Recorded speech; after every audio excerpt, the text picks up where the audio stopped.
Tipp today in association with Slattery's of Pecan, your main Peugeot dealer for over 50 years in the Premier County. Slattery'sGarage.ie.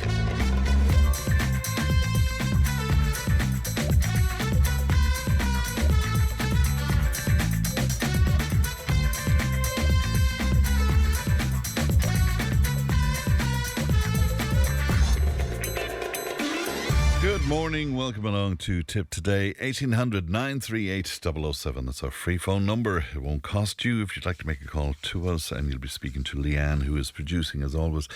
Coming up on the show this morning, many carers are facing impossible choices, having to decide between heating their homes and putting food on the table. We'll be discussing the issue shortly with Cllr Richie Molloy of Family Carers Ireland. Eddie O'Brien from the Thinking Centre in Clonmel will join us to talk about why he believes that the whole debate around the Occupied Territories Bill should be considered separately from the ongoing conflict in Israel. The Licensed Vintners Association is calling on the Minister for Justice and indeed the government to introduce later closing times for late bars and nightclubs. We'll talk to Tipperary Republican John Harney on that. We'll hear from Donal about his decision to leave the Catholic Church and become a member of the Church of Ireland. We'll also have another fascinating edition of the History of Ireland with John G. O'Dwyer. So all of that and lots more on the way. You can text to WhatsApp 083 311 3311. You can email tiptoday@tippfm.com. Now we have a great prize. We're giving away a €200 voucher for Mr. Menswear, and of course from weddings and debs to communions, confirmations and race days. Mr. has you covered. Now we'll choose a finalist every day, and the overall winner will be announced tomorrow on the show. So if you want to get involved, all you have to do is text or WhatsApp Mr. along with your name and your details to 083 311 3311, and we will choose that finalist in about an hour's time. Let's have a look at the front pages of some of your newspapers today. Now, the Irish Farmers Journal is on your shelves today, and their lead story: big landowners who don't do real farming activity other than throwing a few cattle or sheep or donkeys on large acreage are in Fine Gael's firing line in the next CAP. And speaking of CAP, there's a very interesting piece in the Farmers Journal today with Phil Hogan, and he speaks about the CAP budgets and also speaks quite frankly indeed about President Trump and the like as well. A very interesting article if you want to have a look at that. The Irish Daily Mail, the lead story there: children as young as 11 are being used by criminal gangs to ferry drugs using scramblers. That's according to a senior Garda. The Irish Independent, and their lead story, which will make you extremely happy indeed: ministers have approved a €45,500 pay rise for VHI chief Brian Walsh amid a series of health insurance premium hikes. And the pay rise of almost, 16% is the latest increase rubber-stamped for the boss of a commercial semi-state body following a review. Nice work if you can get it. The Irish Times, and the lead story on the Times today: Ireland has been cited as a cautionary tale in a UN report on the environmental impact of runaway artificial intelligence growth. Also on the Times today, supermarket chain Lidl has claimed a rival is exploiting the planning system by initiating spurious objections to its plans for new outlets. And also, and we'll touch on this later on, no school will lose more than one special needs assistant, an SNA, in a single year under the government's plan for a redeployment scheme for the roles. Let's have a look at the Irish Examiner finally, and it's dominated by a picture that you don't see too often on the newspapers nowadays, but it's a picture of a guy called Craig Clifford with his grandmother's statue of the Virgin Mary outside of the Cathedral of St. Mary and St. Anne ahead of the 100th Eucharistic procession in Cork City, and that procession takes place this Sunday. It's a rather remarkable photograph indeed. Also on the Examiner today, we're reading that the latest cut to childcare fees will see parents paying almost 4 times more from September than if the government honoured its commitment to cut fees to €200 per month. Also, that's whole business of AI is being discussed on the front of the Examiner today, with young people calling for support over the risks of AI. And also reading today on the Examiner that the Taoiseach Simon Harris has left the door open for Michael Healy-Rae to return to government, admitting he would never say never. And Mr Harris said it was painful to see the row between Mr Healy-Rae and his brother Danny play out so publicly. Well, Michael Healy-Rae did decide to go on Kerry Radio and air their family linen in public. So there you go. If you want to make comment on any of that, 083 311 3311. Now, family carers across Ireland are being forced to choose between heating their homes or putting food on the table. Electric bills piling up, stress through the roof. And that grant disappears in seconds on a single tank of heating oil or a lagging bill. That's according to Cllr Richie Molloy of Family Carers Ireland, who took to Facebook to share his frustrations at the struggle that family carers are facing daily. And he joins me now. Good morning to you, Richie. Good morning, your fan and your listeners. And just to say that before we start, to wish all the students this morning all the very best, and the leaving and junior cert exam is not an easy time. That's all the very best. That's for sure. If we can start with a positive, full-time carers, Richie, receiving the €2,000 carer support grant. That's today, I think, is it? That's right, son. Anyone that's in receipt of the carers allowance or the carers benefit or the domiciliary allowance will receive the annual support grant of €2,000 will be payable with the weekly payments this morning. But I suppose while on €2,000, it's a decent sum of money. But what I've noticed there, though, Fran, in the last while, and more than you would see it on Facebook, is that there's a great deal of anger out there, I suppose, with family carers at present, because while that €2,000 sounds good and all the rest of it, but she's really gobbled up in practically no time, because, taking the costs of heating oil there have literally doubled in price since last year. So kerosene now is double the money that it was this time last year. A lot of carers then would have bills piling up all the time, continually, and they're waiting for this once-off grant to try and clear those bills. But it's not been an easy time for carers, and I suppose there we were on a couple of weeks ago, with the scorecard. Yeah. And, out of the 34 kind of in the programme for government, really none of the commitments that the government have given have actually been achieved. The only one that's really been anyway successful is increasing the disregard for new carers coming on board. But for the people that are currently getting the carers allowance or current carers, there's been nothing at all there really for them, only that they see their money being gobbled up, and they're trying to struggle between, do they kind of pay a bill or get food? Literally it has gone to that, Fran, putting food on the table. Because take the carers that are on the halfway carers in particular now. We had a meeting there recently when we're really again kind of putting a motion forward, calling on the government that there should be no such thing as half-rate carers allowance, because at the end of the day, they're full-time carers. They're normally pensioners that would have paid in contributions all their life, but because of that rule in social welfare that you can't have two payments, if you're kind of a carer and you're in receipt of a pension, you'll only get half-rate carers. Yeah, it's interesting. Minister Cllr, and again, I know that this annoys the hell out of carers. He came out and he said he wanted to take the opportunity to thank all the carers in Ireland for the vital and valuable contribution that they play in society and in all the local communities as well. Are carers sick to death of having them being patted on the head in that sort of fashion? It's patronising, isn't it? It is, Fran, really. And even the thing of the grant coming out this morning there, the way you see a lot of politicians will be making the point that this grant is coming out, and it kind of makes it look, I suppose, that things are going very well altogether. But I mean, that grant has been there for a couple of years, and it's certainly very welcome. I mean, we couldn't but say that.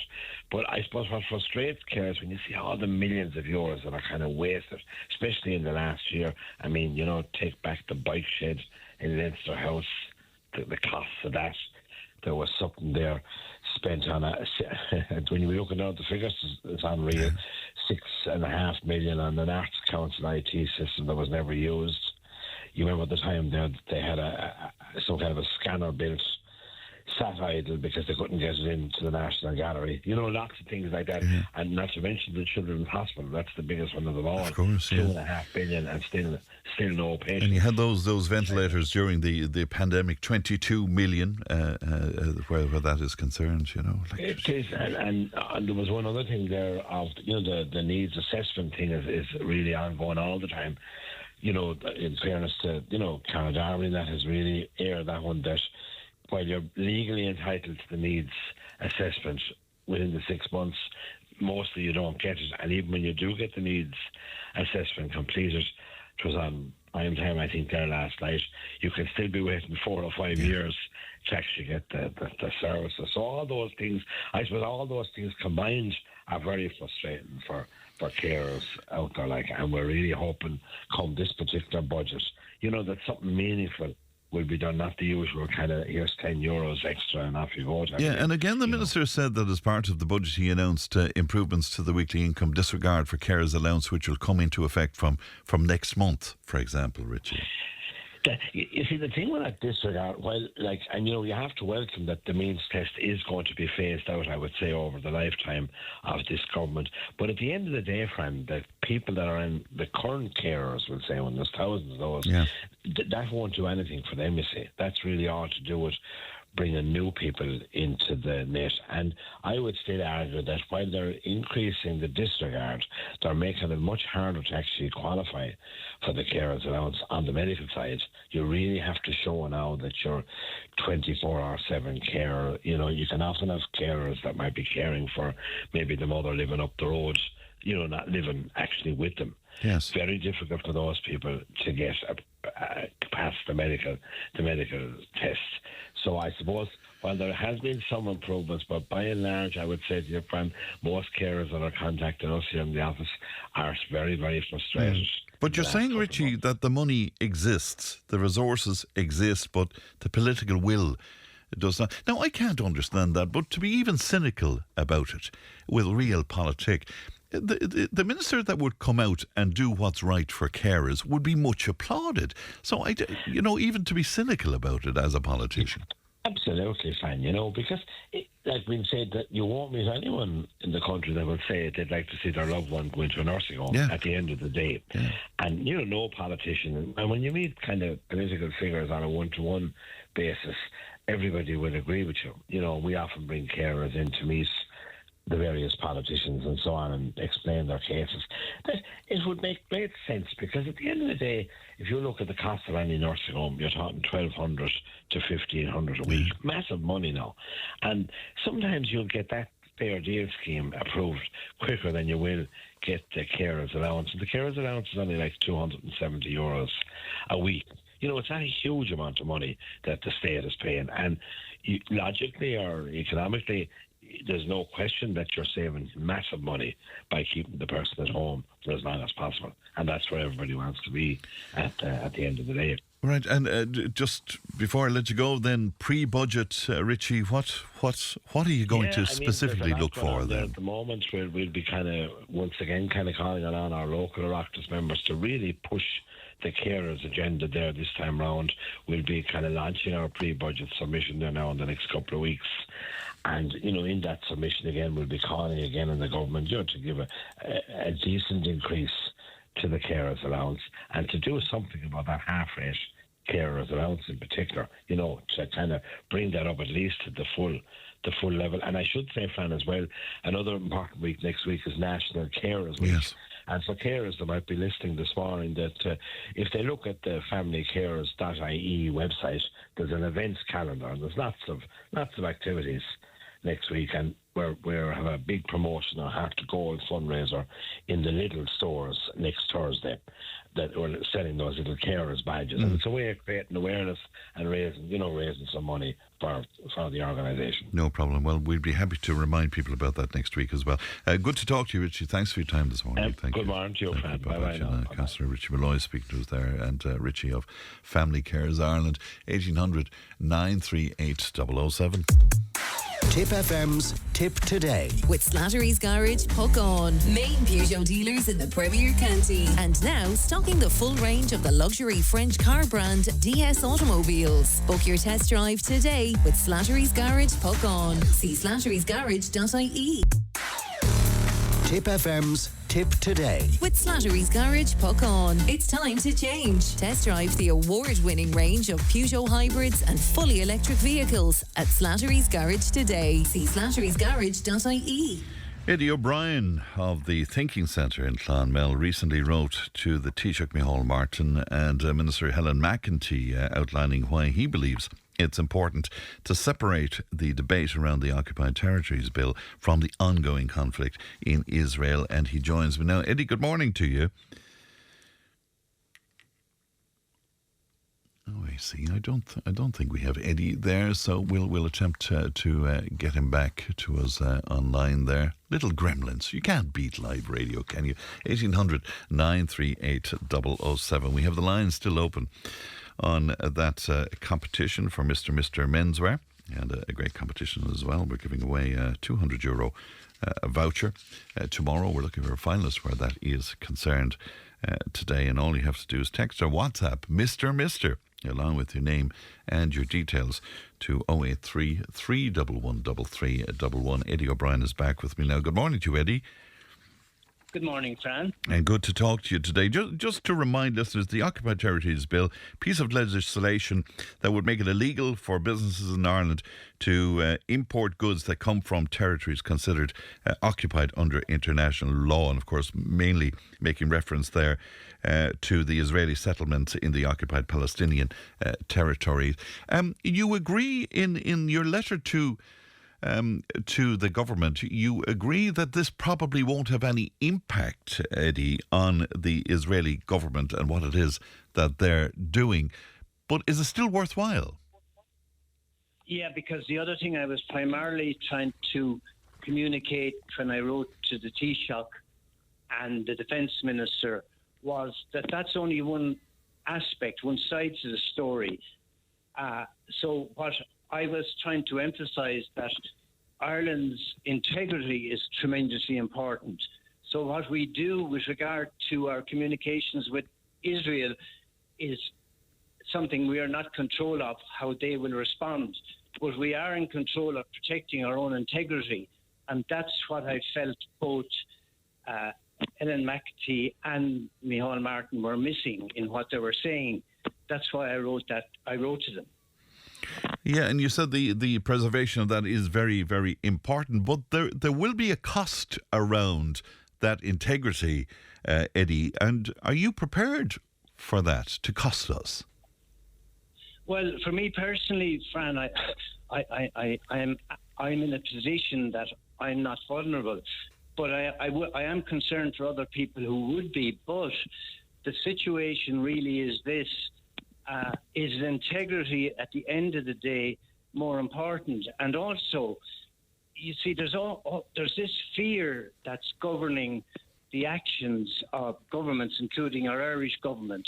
Fear of how Donald Trump will react. Fear of how the European leaders will react to what we're doing. And also, sometimes when that fear comes in, people assume that if they do such a thing, they will lose out materially, economically and financially. But that might not even be the case, because sometimes when a risk is taken, you discover afterwards, well, I had this fear I was going to lose something, but it never actually came to pass. Now, obviously, I'm aware that the US ambassador to Ireland had put pressure on the Irish government with regard to this. But the point is that at some point we have to have what Eamon O'Queeve was saying in that wonderful interview you did with him. We have to assert our own independence. Yeah, and can you understand why people are annoyed as well that the bill itself will be watered down because services, for example, are not included? Now, the government telling us that services, Eddie, are harder to identify and very hard to regulate. But it certainly is watering down the bill to some degree. Does that concern you? Yeah, it absolutely concerns me. I mean, this is not...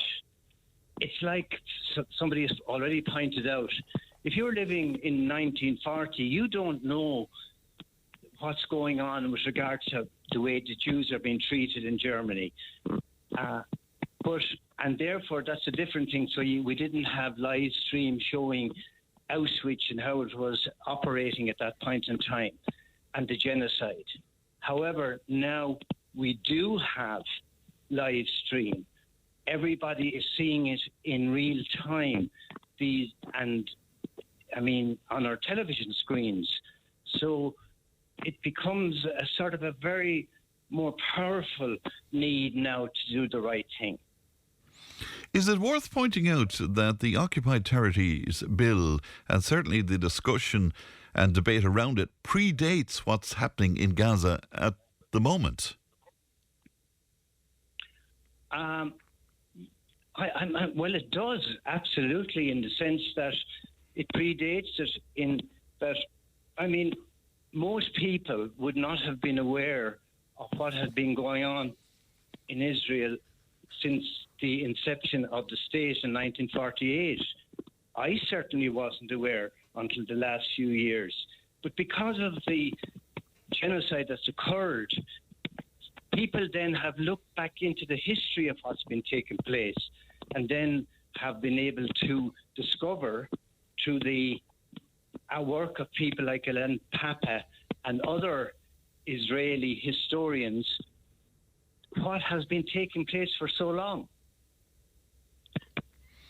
And some arguing that the events of the past 2 years ago making the legislation even more relevant, I suppose, Eddie, and more urgent, I suppose, than ever. And it's important to point out Senator Frances Black on this because, she's been promoting an Occupied Territories Bill for many years at this point. Yes, and, what happens in these situations as well, Fran, you see, yes, we are an independent country called Ireland, but we are part of the EU. Once we joined the EU, we lost a certain amount of our sovereignty. And there's benefits from being in the EU.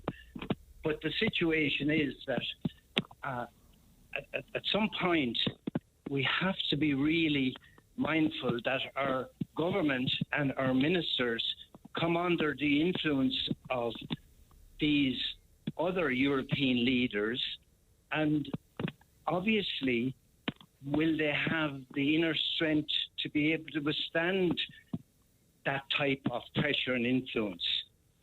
Yeah, because it's important to point out the EU would have a much softer approach, I suppose, to the occupied territories, in that all they require is a labelling system from products made within the internationally recognised borders, and it's a labelling requirement rather than a sort of a trade ban, I suppose. So that's their attitude to it.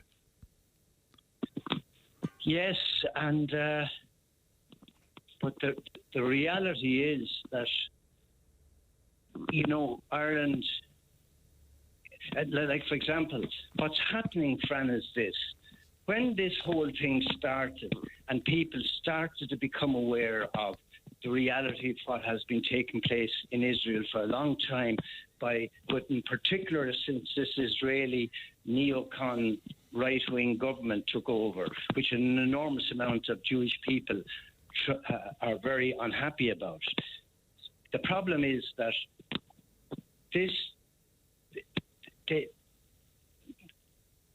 it's like it's a new situation. Everything now is much more clear to people what has been taking place.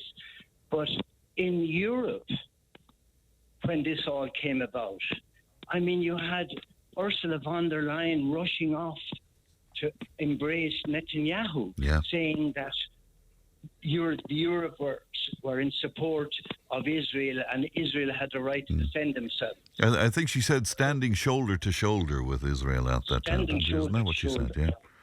Exactly. But it is also a fact that a lot of other European countries have also been very they weren't even speaking out about the genocide.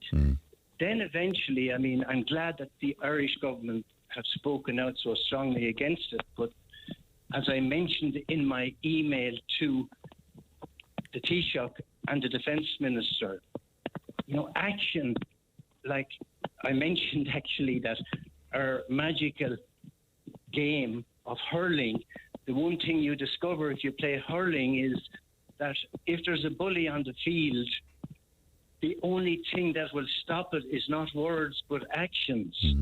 And in this case, there is a bully on the field, on the international field. So the thing is that, it has to be,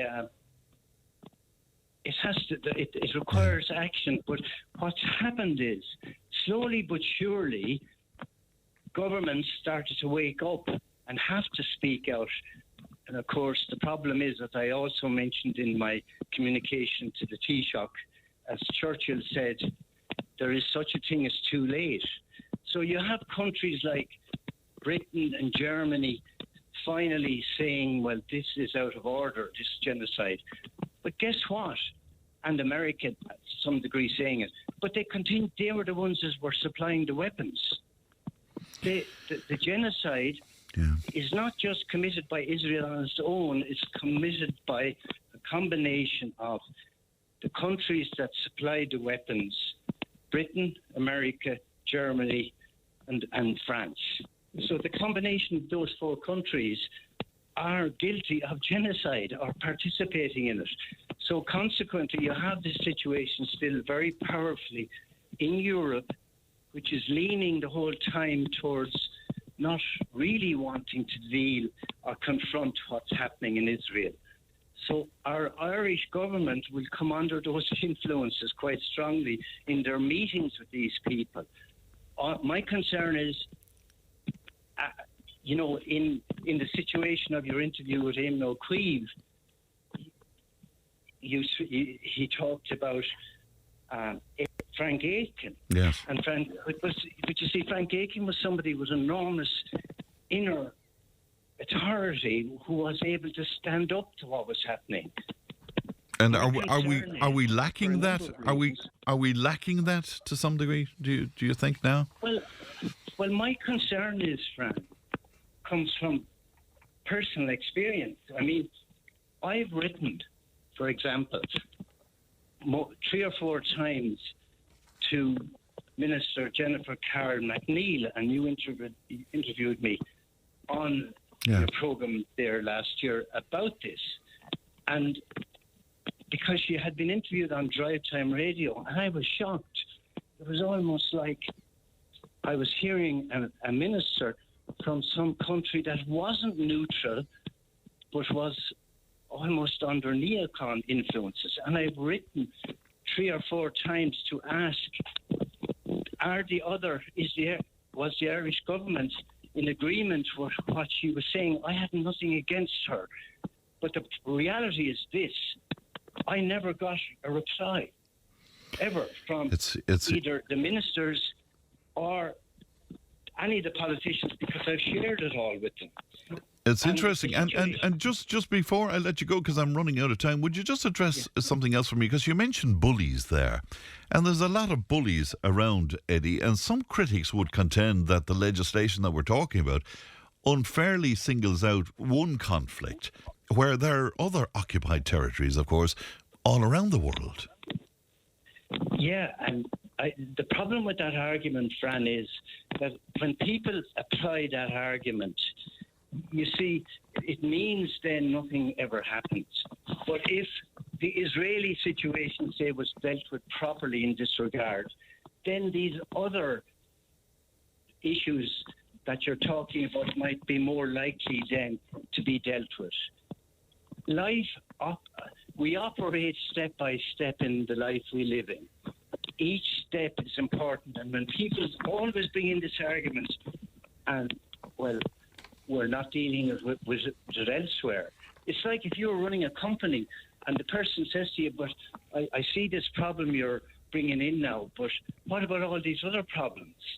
Then you'll be going all over the place for ad infinitum but never actually deal with the specific problem. It's a very good answer. So you're saying deal with this and you'll create precedent, I guess, to some degree, is it? Exactly. Yeah. Absolutely. That's more.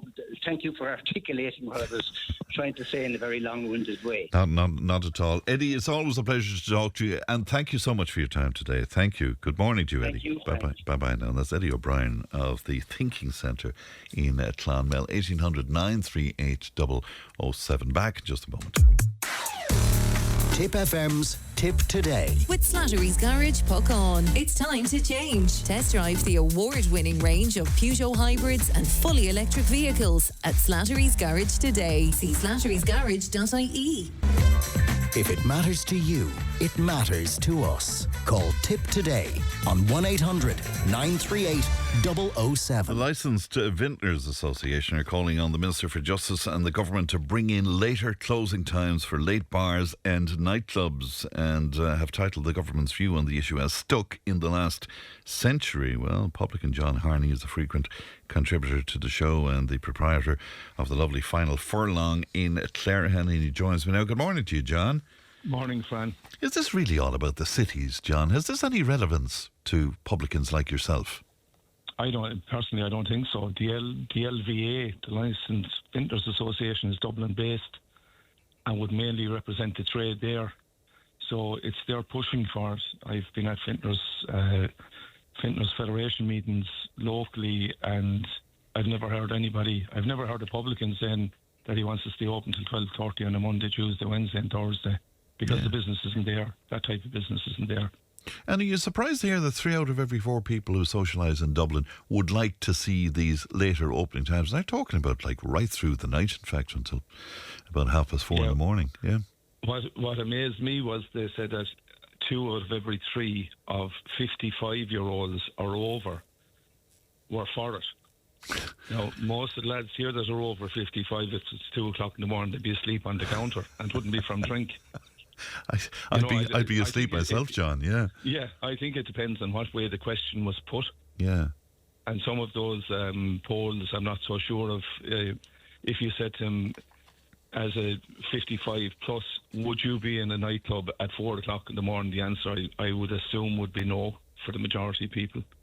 Well, I think you're dead right. Of course, what comes up all the time is, they do this better in other cities around Europe, and they're open right through the night, and we need to follow suit if we're to have a proper experience for our tourists coming in here. Does that make sense to you? Or? Yeah, I think more luck to them, like, if that's what they want to do, and they're putting us out to... The idea of it was that people would... when people would ask for closing or opening or closing times, that would be one shift the whole week. You weren't saying on Monday, Tuesday, Wednesday and Thursday we close 11:30, Thursday, Friday it's 12:30, and on Sunday it's 11 o'clock. So now we say, well, the closing time is 12:30, and each pub will take its own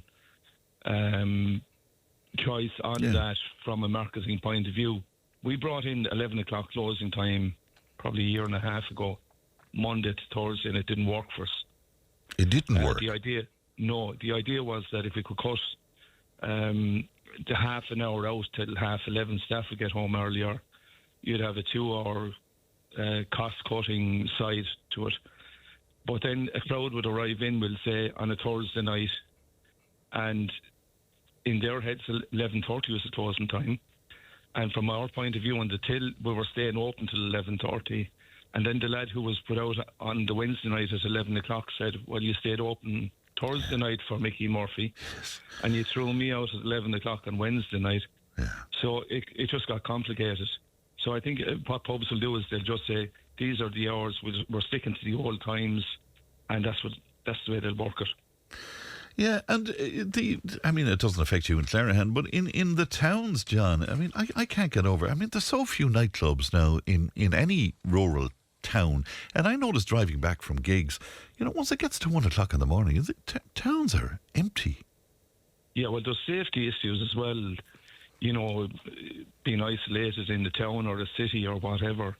A lot of the major hassle is in the early hours of the morning, so I think people are a little bit more careful. I notice we'll say especially in this pub, like sometimes the young people stay around on a Saturday night till 12:30 and aren't interested in going into Clonmel, trying to get a taxi home, all the implications of it. So they go out into an area out the back we have that's kind of a young people's area, and they put on their speaker and play their music, and they're happy. Yeah. So it depends on what you're offering, really. But like, the bottom line is, in my experience, I'm only 8 years in this game. I reckon I'd be a figures man for my bookmaking days. I reckon that with pubs, the regular drinker, 1, 2 or 3 nights, is about 2% of the population. As low as that? Is that low? It is, yeah. Wow. Yeah. So if you have a village of 1,000 people, what I'm saying is that there'll be 20 people who will come into your pub every week who are core regulars. Mm. And after that, then you're looking at maybe visitors coming and they go down to the pub. You're looking at a party, 21st, 40th, 50th or whatever, a christening, a funeral. You're looking at that type of stuff. You'd have people who'd go out once a month. But I'm talking about the lad who goes down and has 4 pints 3 nights a week. I reckon it's 2% of the population. And even within the 8 years, in your experience then, John, even within that short time, has that changed?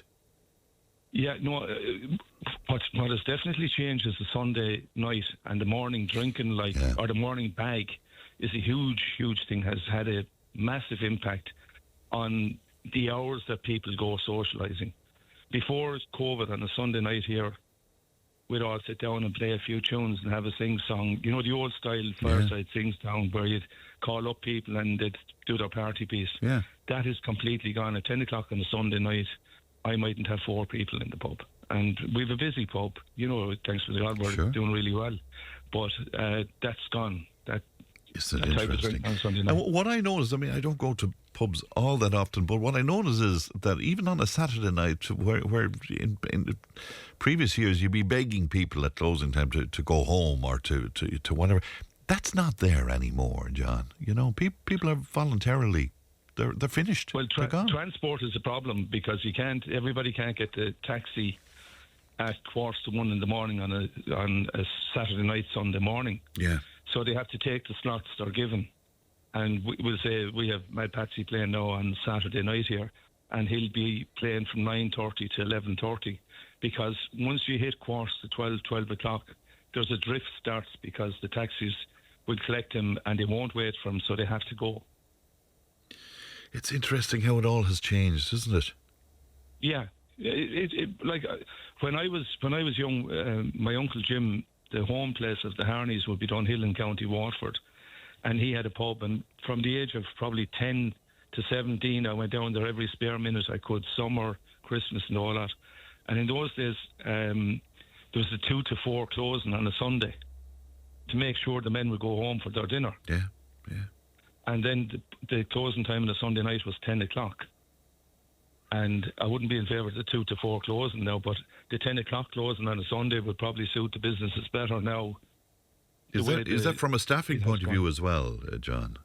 Yeah, well, you can adjust staff to the market that you have, but if you have 2 people sitting at a counter for 2 hours, the reality is paying the barman, paying the cost of the pub, it doesn't pay. So you have to take the hit on that. But I think on a Sunday as well, because of the late busy weekends, everybody's tired. Staff are tired on a Sunday night. Owners are tired on a Sunday night. And really, you just want to get home. And if these new rules come into place about, being able to open till 4:30 in the morning or whatsoever, could you see nightclubs coming back into towns, or is this just totally irrelevant to rural Ireland? I'm probably the wrong man to be asking now, because I gave up the drink 40 years ago. Sensible man, John. July the 4th, 1986 was my last drink. But when I was drinking, if I got news that places would be open till 5 o'clock, it would have been like in all Ireland to be the best news I could get. Yes. But I think with the driving, with all curbs, it's not acceptable that you go drinking during lunchtime and go back to work. All that has changed So I'm not so sure. I think they'll get a Saturday night out of it, and that'll be it. Interesting. Well, have a great night, Mad Patsy, my old friend, with you Saturday night. So no, sorry, is it Saturday night? Saturday night, yeah. Should he's be still going strong. He's still going strong. He's fantastic. What an entertainer. Look after yourself, John, and thanks very much indeed for that. Thank you. Bye-bye. Thank you. Bye-bye, Janelle. That's a great John Harney there from fantastic pub, the Final Furlong in Clerihan. And Leanna's with me. Good morning to you, Leanne. Good morning, Fran. How are you? Katie Price is back in the news again. I thought we had sort of forgotten about her. Why is she making the news again? She found her husband, Fran, so that's good news. Okay. But he was missing first. So what happened is Katie Price is known to be a bit of a character out there. This is her third. It's a very gentle way of putting it. Yes. This was her third or fourth wedding, and it kind of shocked everybody because they didn't know about it. She married Lee Andrews 10 days after meeting him in Dubai. So there's been a lot of controversy and confusion about exactly who Lee Andrews is. So they were scheduled to go on Good Morning Britain. It was going to be his first television appearance with her. He never showed up. So there was a big panic, and she went online and told everybody that he had been kidnapped and that he was missing. Are you serious? So she was having a big panic. And did she turn up for the TV? Supposedly she turned up and then shared the fact that he had been kidnapped. So she said she got a phone call and that he was tied up. So the plot only thickened from there. At one stage it seemed like she wasn't looking for him anymore. She was moving on. She was done. Next thing, he was found. So he is apparently in prison in Dubai. In prison? In Dubai. For what? So she says that they think he's a spy. But apparently it's for espionage, and that he had kind of a background where they were looking into him anyway, and he was trying to keep a low profile. So now it's reported that they want 100,000 euro to get him out of prison. And what, is she crowdfunding for that? So she's after flying over to Dubai. Okay. She's in Dubai, but people close to her have reported that she's not going to pay any of the money towards his release. Okay. But that she's trying with the embassies and the courts and solicitors to try get him released. Now, forgive my cynicism, but going on her past history, is this not just a huge publicity stunt to get her back in the headlines after initially, so many years? When there was reports that she had got married again, the public assumed straight away that she was making a documentary around AI and that she was using this as a stunt to highlight how AI can twist the media and how celebrities can basically get anything they want reported. Because no one had actually seen him in person with her. And when they went onto his Instagram, they were all AI generated images of him with the Kardashians, him in an aircraft with Elon Musk, things that they really couldn't prove were true. And he's meant to be a CEO of like a global company. But no one has met him or seen him with her in person. So the public are still strongly of the belief that he's an AI character. Right, because the photographs you're talking about, I mean, with even the modest amount of ability on AI, you can create these things down. You can put yourself in the same photograph as anybody, can't you? Yeah, and it's a big trend online on TikTok, people making like fake boyfriends on AI just to show how easy it is. And there's a lot of like humour around the situation that, you know, maybe after 4 marriages she's right, because if this one misbehaves, she can just pull out the Wi-Fi box for a few hours. Like it's gotten to the point with Katie Price that no one knows what to believe. I'm just looking at a picture of him. If it is him, he's got a great set of teeth. Yeah, and you see that the thing is, when you make these AI boyfriends, they all kind of look the same. They're sort of Ken characters. Yeah, they pick perfect. The stereotypical. You pick the race, obviously, and it picks like the stereotypical man of that age, very good looking, strong jaw. So no one really knows if Lee Andrews is real or not. But it wouldn't be the first time that Katie Price has found herself in a bit of controversy. But if he's the CEO of a company, has anybody checked out the company, Leanne? No one can get to the bottom of it, because when they looked into the company, all they could find was AI images of him supposedly in his role. But the Kardashians and Elon Musk have never said they've made any public appearances with this man. They don't seem to know this man. No one can seem to track down the root of it. So the consensus is either he's completely made up, it's some kind of AI PR stunt, it's going to be a documentary, or that he is a real person, but his whole background, his whole story is fabricated. Because if he's been arrested in Dubai, there's a reason for that. And apparently within her story, it's not the first time he's had kind of trouble with the law. But this notion that he's a spy, Yeah, she said that she was told it was a mistake. It was a case of mistaken identity, and that in Dubai they believed he was a spy, so they interrogated him. But you see, it's causing a lot of damage to her reputation, because first he was kidnapped and being held against his will. Then it came out that no, he's not being kidnapped. He's been arrested for a crime, and now it's the spin of they think he's a spy, but he's not a spy, so he needs to be released. For God's sake, what is your gut telling you on this? Is this just a major publicity? I think it could be a great documentary, because there has been other celebrities, particularly in the UK, who have done this, where they did that thing with the bodies. They put females' faces on porn stars' bodies to prove the fact how easy it is to do. Or some celebrities have made fake couples, where they couple up and get the paparazzi to come and take pictures of them to show how easy it is to push whichever narrative you want. So if it is a documentary, it'll be a great documentary to prove how everyone's getting so enthralled with this. But would you not want somebody with a little more credibility than Katie Price to be doing it? Yeah, and I wonder, is that why they did it? Did they pick a character that people wouldn't doubt the craziness? But you think maybe if this is all made up, they should probably get a more reliable story. Well, it's going to be interesting to follow that. Can I just get your view really quickly, because I'm out of time, but the LVA, I was just talking to John Harney about it. They're calling on the Minister for Justice and the government to bring in later closing times for late bars and nightclubs. I was making the point that when I drive through rural towns at night, generally by 1 o'clock in the morning, 12:30 even, they're pretty empty. Young people, nightclubs in our rural towns and stuff, any relevance there at all? After COVID, there's been a big push towards a sober lifestyle. So not needing alcohol, moving away from the Irish identity where you need alcohol. A lot of celebrities have said this is a really bad thing, like go out, have some fun, have a few drinks. But a lot of young people now are going on morning hikes, going on walks. Coffee is a huge thing. And with the cost of living, people don't want to go through the effort. For a woman in particular, buying an outfit, putting on the tan, getting the nails done, getting the hair done for a couple of hours in the pub. So instead they're choosing to be sober on a Sunday morning and kind of use the day. So having a nightclub open in Cashel or Cllr or Rossgrey until 4:30 in the morning? No, it's definitely a city thing in tourist areas where you have people who are off work and can use that time to actually go out and experience, but they're not going to get the Irish nightlife experience. Irrelevant to us here in Tipperary, unless it's a college town. Yeah. Like Limerick in particular does very well. Wednesday, I think, is their best day. Well, Thurles, would have a lot of students in. Yeah, and I know they have like college nights in the pubs there on Tuesdays and Wednesdays, kind of. So you'd need like that college town, or you'd need a tourism town. Interesting. Thanks for that, Leanne. News and information is coming up.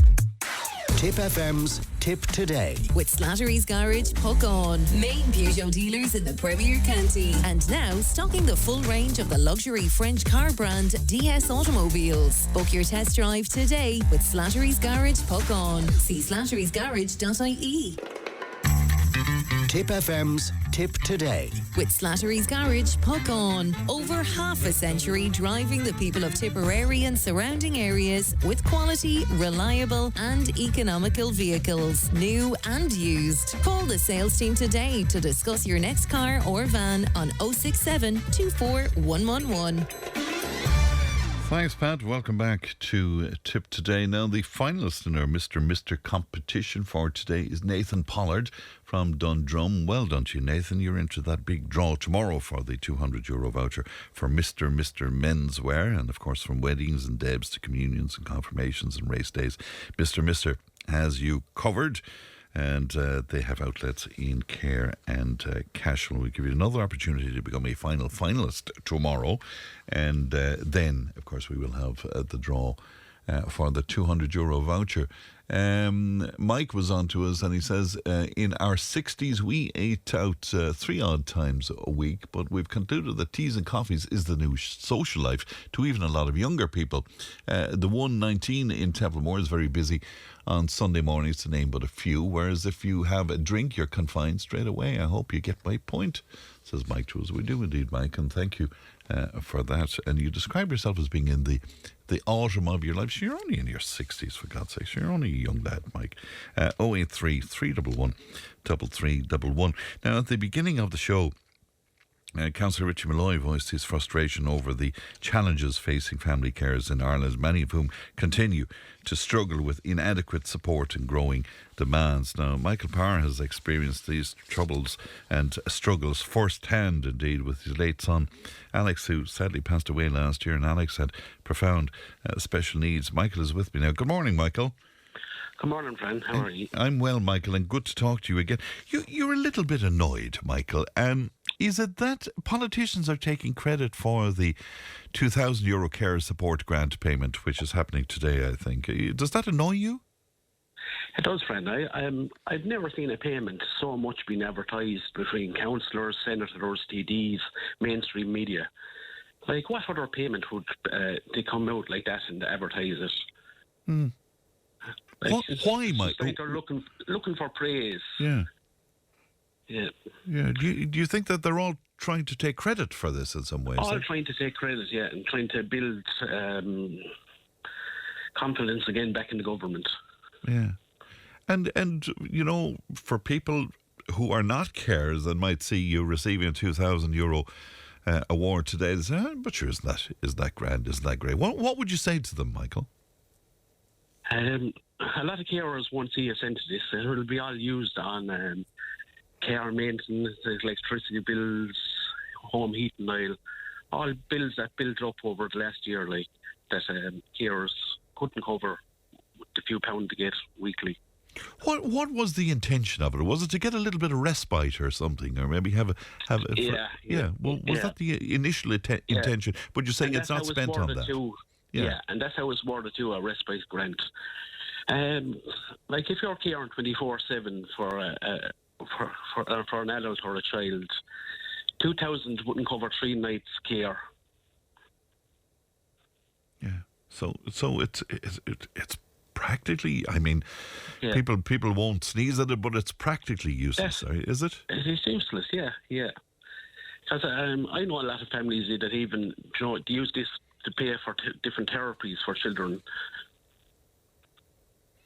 Which it wasn't supposed to be for at all. It wasn't, yeah.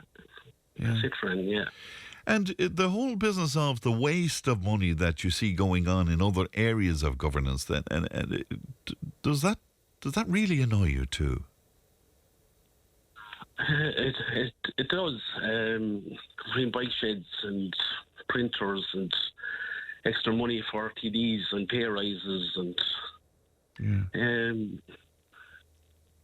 no, it's not going to the proper people it should be going to.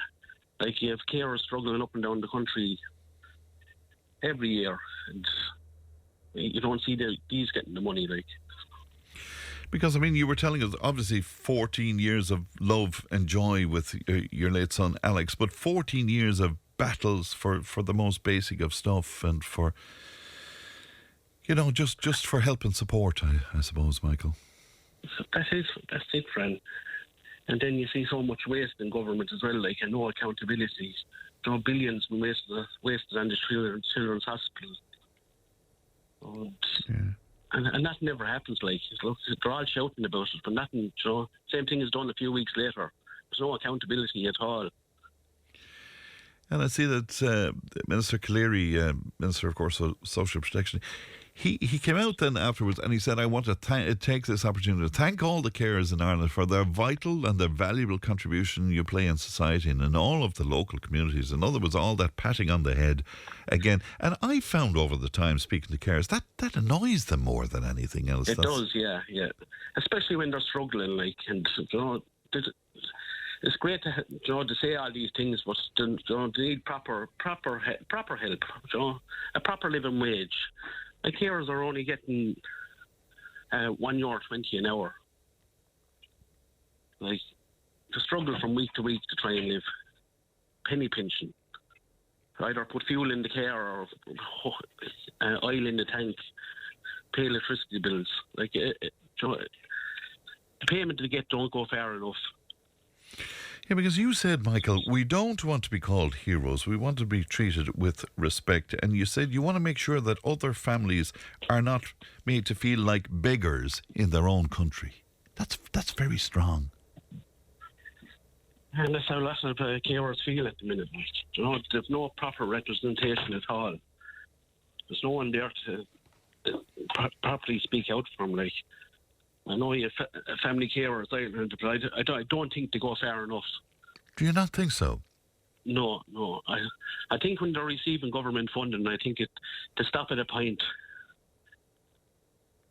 And do you think carers need some other kind of representation as well? Independent, yeah.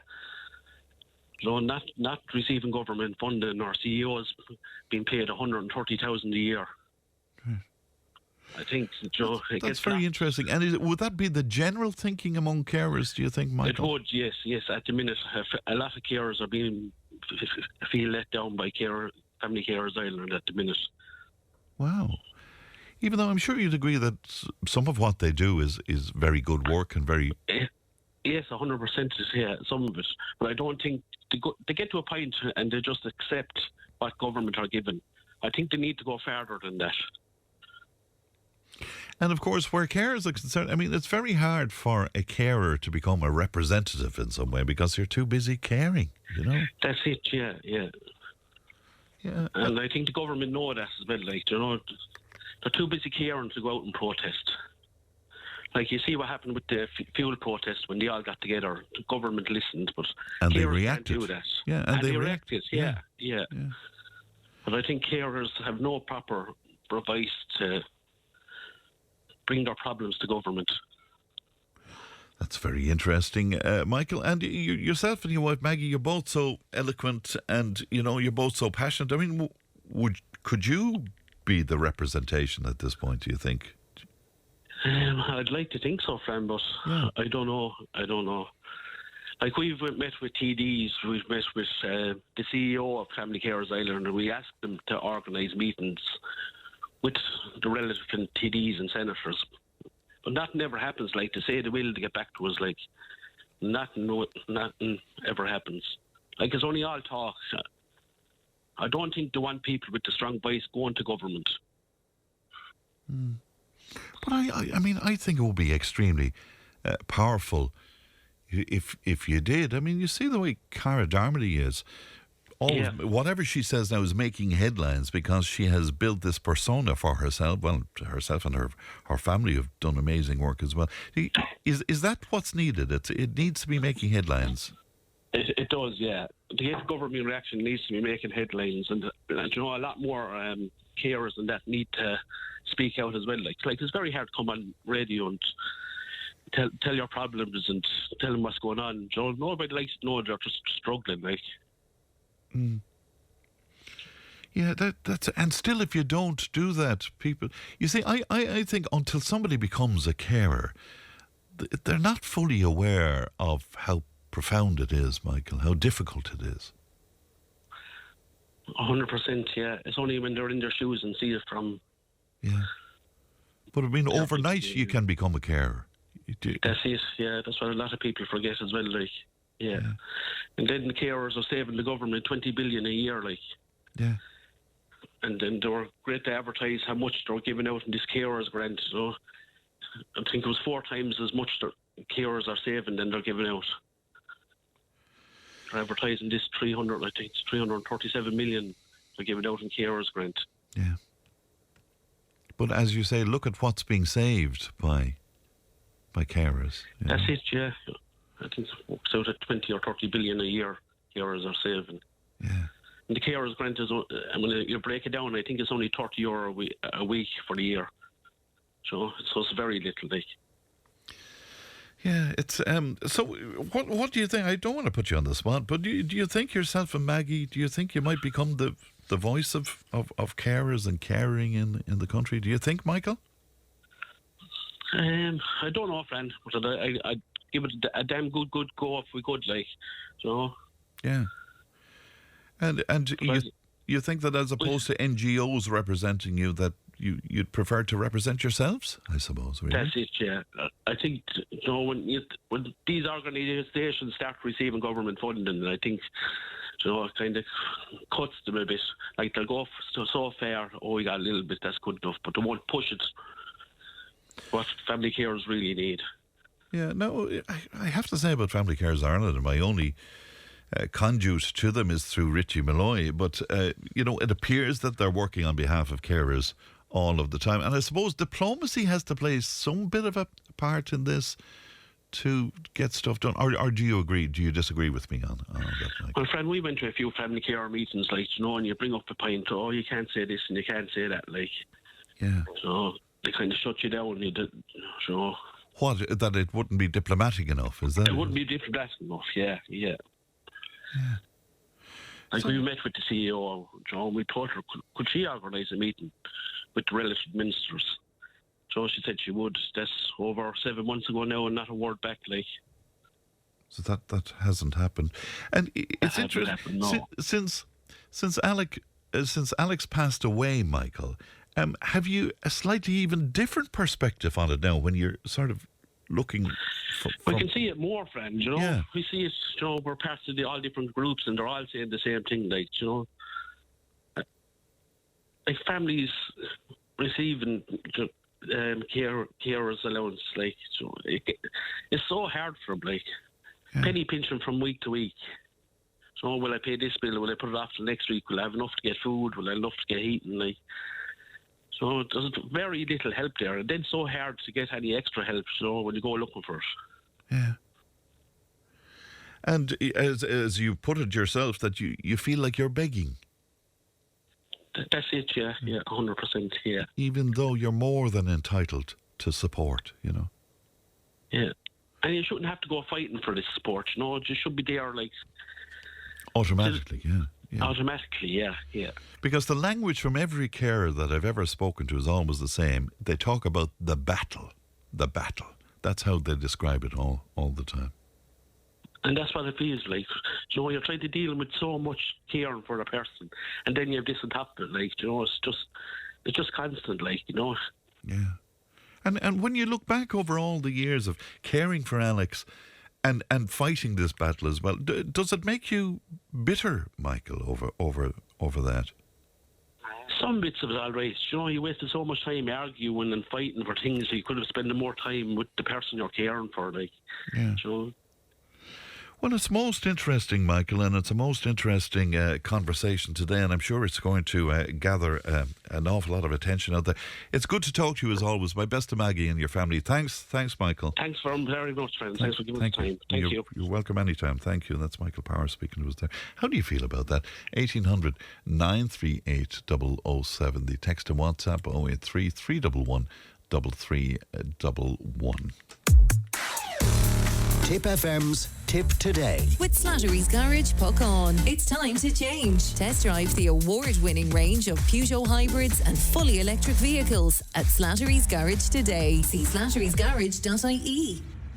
Tipp FM's Tipp Today. With Slattery's Garage, puck on. Main Peugeot dealers in the Premier County. And now stocking the full range of the luxury French car brand DS Automobiles. Book your test drive today with Slattery's Garage, puck on. See slatterysgarage.ie. Yeah, so much stuff into us following the conversation with Michael Power there. One listener saying, I'm a carer for my mother, and I've already spent the money on paying for car insurance, heating, electricity. I hear nothing being said about the refugees in this country getting so much money every other week, says John to us.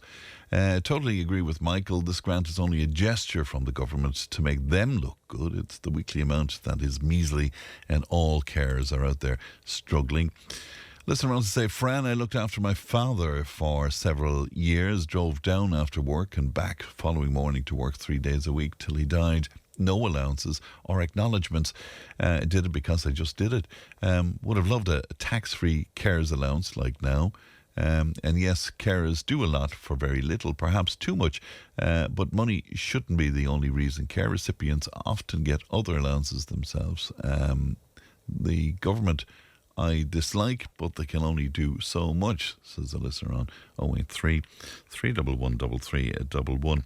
Now, Donal Looney is a regular contributor to the show, regular panellist with us as well, and he recently shared his decision to leave the Catholic Church in favour of the Church of Ireland, and he joins me now. Donal, good morning to you.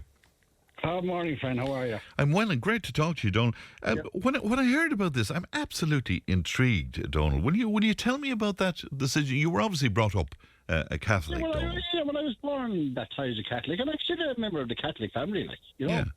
Yeah, as you know, like, Protestants are Catholics, like, but Christians, of course. Yeah, Christians, like, yeah. But I followed the teachings, I suppose, of Martin Luther, like I've always said, and I've said a few times in your show, if you don't like the rules or something, don't keep criticising. Leave. You know, if you can't reconcile your differences, like. Now, my main difference is between, I suppose, a Roman Catholic and myself is I don't believe that the Pope can be God's representative on earth, and I don't believe a man can forgive your sins, which, i.e. a priest, like. But, like, plus I believe in women priests, which the church, I think, needs to move forward in that.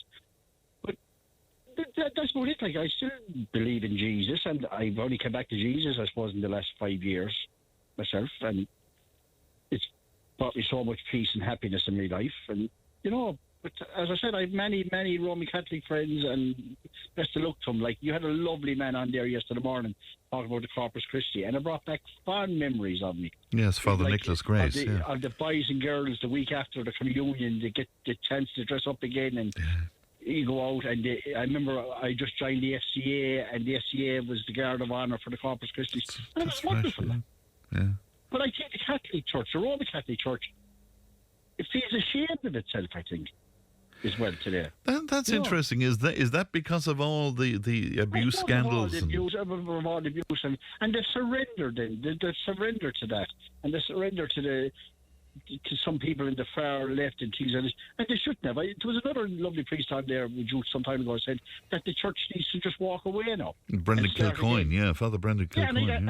And I think he's extremely right. There is some fabulous priests out there. But as a friend of mine who is a priest told me only 3 weeks ago, Donal, if I showed you a blank sheet of paper and draw a little black dot in the middle of it, that's all you're going to look at. And that's sad, like. So, would you have walked away if the church was more fundamental and more true to its core beliefs? I would have, and possibly held on to some of the beliefs. Like, the church shouldn't surrender just to get more people into the church. Okay, like, I would strike myself as fairly conservative. I'm totally against abortion and all it means. I've heard the argument, what about rape, what about incest? No, murder is murder, as far as I'm concerned. Yeah, that's your view on that. But that is my view, exactly. Now, if a woman decides to terminate her child, it's not my place to judge her. And I also accept the referendum. As a democratic... as a democratic, yes. But it's not my place to judge anybody. Yeah. Now, there's so much of that going on in the world. You see, like, I also joined Church of Ireland as well, and if you follow the teachings of Martin Luther, like, we're not here on earth to suffer to get into heaven, or we're not here to buy our way into heaven. You know, enjoy your life. Like, have your walk. If you're out for a drink and somebody say, well, I had the cheesecake, have the cheesecake. You know, that sort of way. Like. The only trouble, I'm not hugely well versed on Martin Luther, but I would have thought that Lutheran teaching would be rather austere in some way. Is it not? Is it not very... I mean, it's very much Bible-based, is it not? And it is Bible and the Scriptures. This is the point Martin Luther was making. Yeah.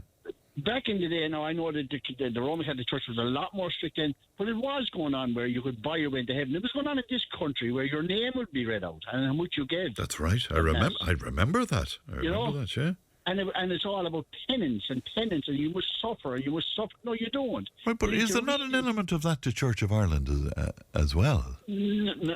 No, I personally haven't seen it. I have no Church of Ireland vicar has ever said to me, you have to suffer on earth. No, you don't. There's enough suffering on earth without that. Now, having said that, Church of Ireland has its extremists as well. Yeah. You know? And this is what has the world where it is. It's extremists on both sides. You know, I mean, I wouldn't force. I mean, if somebody come up and said to me, "Listen, I could never be a Christian," I'd say, "Fine." Sometimes I struggle, even myself. Like, who is God? What is God? I don't. Well, let me put that. Let me put your own question to you, Donal. Yeah. Then, your idea of what God is. Who is God?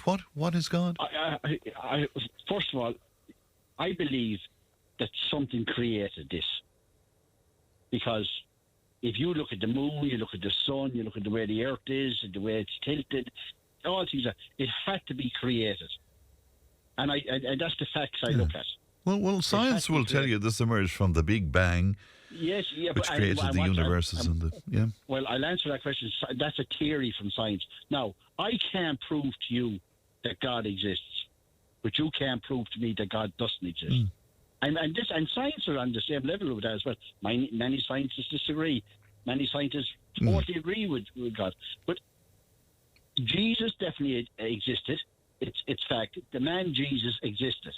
Now, whether he was there just to pee off the Romans or to pee off the Jews, or was he just a troublemaker, that's what you have to believe.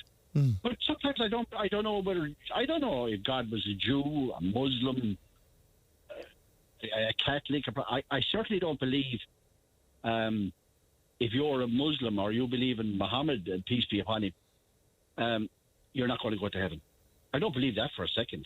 I don't believe you have to follow one religion to go to heaven. Right, but of course that was one of the core beliefs of the Catholic Church, that it was the one true religion. No, I wouldn't believe that for a second. I mean, I've listened to you a lot, Fred, and I correct me if I'm wrong, but you're a man that has interest in religion and has interest in God. Maybe you're struggling to find something. I'm absolutely fascinated by it, and I'd love to study it more, Donal. Yeah, I'm fascinated by it. But it was about 5 years ago, no, less than that. But 3 years ago, I remember my brother died. And I was right there when he took his last breath. And I tell you, I felt something come into my heart. And I'm not ashamed to say it. And it was Jesus that came into me. And my life is completely different. No, I don't change my life. I mean, I'm not one of these, I hate the word Bible bashers. But was at the point that your brother passed away that you felt this? I think that was really it. No, I was reading the Bible before that a lot and things like that. But he went so peacefully, a smile on his face, and I actually seen Jesus in my head. Wow. And I have so much certainty now. And I wish I could,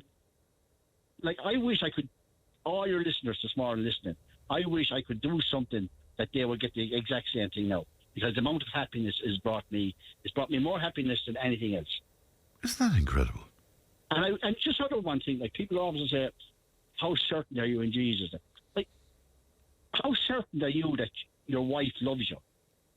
Like, and you say, oh, I'm totally certain, but you can't prove it. So you have to accept stuff on faith. You have to. You have to accept on faith. And when I accepted Jesus, the happiness has brought me is unreal.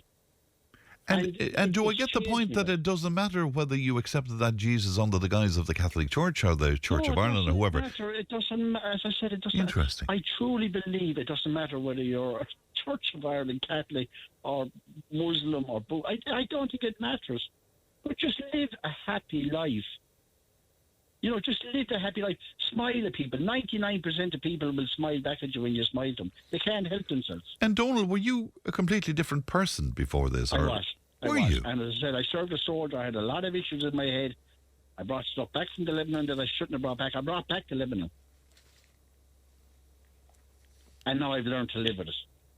And I've learned to live a happy life. And I'm so happy for what I have. And I have two wonderful sons. I have a wonderful woman. I have a mother, God love her. She's 90 years of age now coming up. There's so much to be happy for. And my glass is half full. It's not half empty. And the Bible has brought me that. I just read the Bible. And I pick it up every now and again and I read it. And you get great solace from it and I get peace. Great solace for it, But as I said, I know people struggle. Oh, he says he found Jesus. No, you're not going to kneel down someday and this man is going to come up and have a chat with you. But you will feel it. If you truly accept it, you will feel it. And that's the honest truth, friend. That's great. So you think there might even be hope for me, Donal? Do you think? I honestly, as I said to your producer, she sent me a big text. She said, "Is it true you transferred to the church bar?" I said, "I drank the soup." I tried to see. I love that. Yeah. I took the Queen shilling. I love it. Yeah. Donal, a pleasure as always, and I'm delighted for you. You look after yourself, my friend. Thank you so much. Maybe someday I might see you in church. You might indeed, Donal. Look after yourself. Okay, God bless. Bye bye. That's Donal Dooney there. Back in a moment. If it matters to you, it matters to us. Call Tipp today on 1-800-938-007. Join the conversation in Tipperary. Contact us through Facebook, Twitter, or email tipptoday@tippfm.com. Now, Matt O'Reilly is someone you will know from his regular contributions on technology and cyber security. But recently, Matt made contact with us to talk about something quite different, his views on religion and faith. And he joins me now. Good morning to you, Matt. Good morning, friend. How are you today? I'm well and lovely to talk to you again. Matt, you consider yourself a person of faith, I know, but how does that sit alongside your science and technology background? Well, I tell you, if there is one thing that I think that science teaches us, it's how little we know. And one of the things that I enjoy about science is that it doesn't, at least in its purest form, it doesn't try to pretend. It doesn't try to go outside the boundaries to describe things that are not empirical, that cannot be empirical. And so there is always some sort of basis for it in logic or in reason. And so even the things that we can't see or can't test for yet, there's a hypothesis for. But I also know that because of the limitations of science and what we can project, what we can test for, there almost has to be something outside of that realm, or at least something outside of what we know about so far. And obviously there are many boundaries that science is always pushing, but I think that science and religion, stroke philosophy, kind of two parts of the same coin there. They fundamentally ask different questions. I think that science asks you how something works. It talks about the process of how it goes, whereas a philosophy will talk about the whys of something, the actual causative properties, and not in the process, but actually in the purpose sort of sense. It's interesting because the great atheists would say to us that, the dogma that some of us are living our lives by today in 2026 was delivered initially to an ignorant peasantry back a couple of thousand years ago, and it plays no real relevance in our lives today. I mean, what would you say to that? I think I sort of see that as sort of an elitist, almost arrogant take on it, and I don't mean that in an offensive way. It once you get out of the bounds of what science can actually teach us, which is how to describe the universe in sort of hopefully some sort of objective terms. As soon as you get beyond the bounds of what we can say is or isn't, and just like your man there was saying, you can't prove the existence of God, but you can't disprove the existence of him either. As soon as you say that, well, this is how, this is why religion can't possibly be right, or why God can't possibly exist, you've now entered a realm of non-empirical belief, which is outside the bounds of what science is, and actually becomes a philosophy on its own. And it's not science to say that God cannot exist. There is no way to prove or disprove God. So God's existence is really outside of the bounds of science. It's very interesting. And of course, what everybody points to is the Big Bang being the beginning. But what was there before that? And of course, that's the great philosophical discussion, is it not? Precisely so, yeah. And there was a quote from a keynote from the president of the Skeptics Society years ago, who said that there is no question that religion can ask that science cannot answer. And that stuck with me for a long while, and I really had to chew on that. What I eventually came up with in my own conclusion was that there is only one question that ultimately science can't answer that religion can ask, and that is why. The concept of the prime mover, or the prime, the thing that came before any other thing. And obviously there are ways to posit that there was nothing before the Big Bang, that it came out of nothing. It seems odd to us, but I suppose that's just as plausible in some respects as the existence of an all-powerful, all-seeing deity. But at the same time, it is in its own right sort of an all-powerful, all-seeing deity, because it is the Big Bang was the nothing, was the stop of the nothing. Yes, so, and what is the nothing, of course? Precisely. Yeah. And, there are limits to our imagination, and perhaps God is the closest thing that we can imagine. Yeah. It's interesting. I know that of late you're looking outside of maybe the faith that you were brought up in, and you're examining things more. I'm just wondering, does that play into this thing that we get more conservative as we grow older, and we also might look to faith a little more as we grow older? Is there an element of that to it, do you think?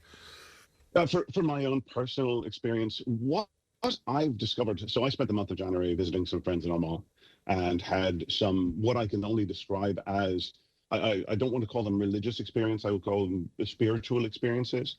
And what I found was that I was perceiving some things that were very similar in feel, in activation, to what I would experience going to church, and having the sensation, almost as if it were a different type of sense that is not, touch or smell or seeing, that I have experienced in a spiritual, that I give that vocabulary to.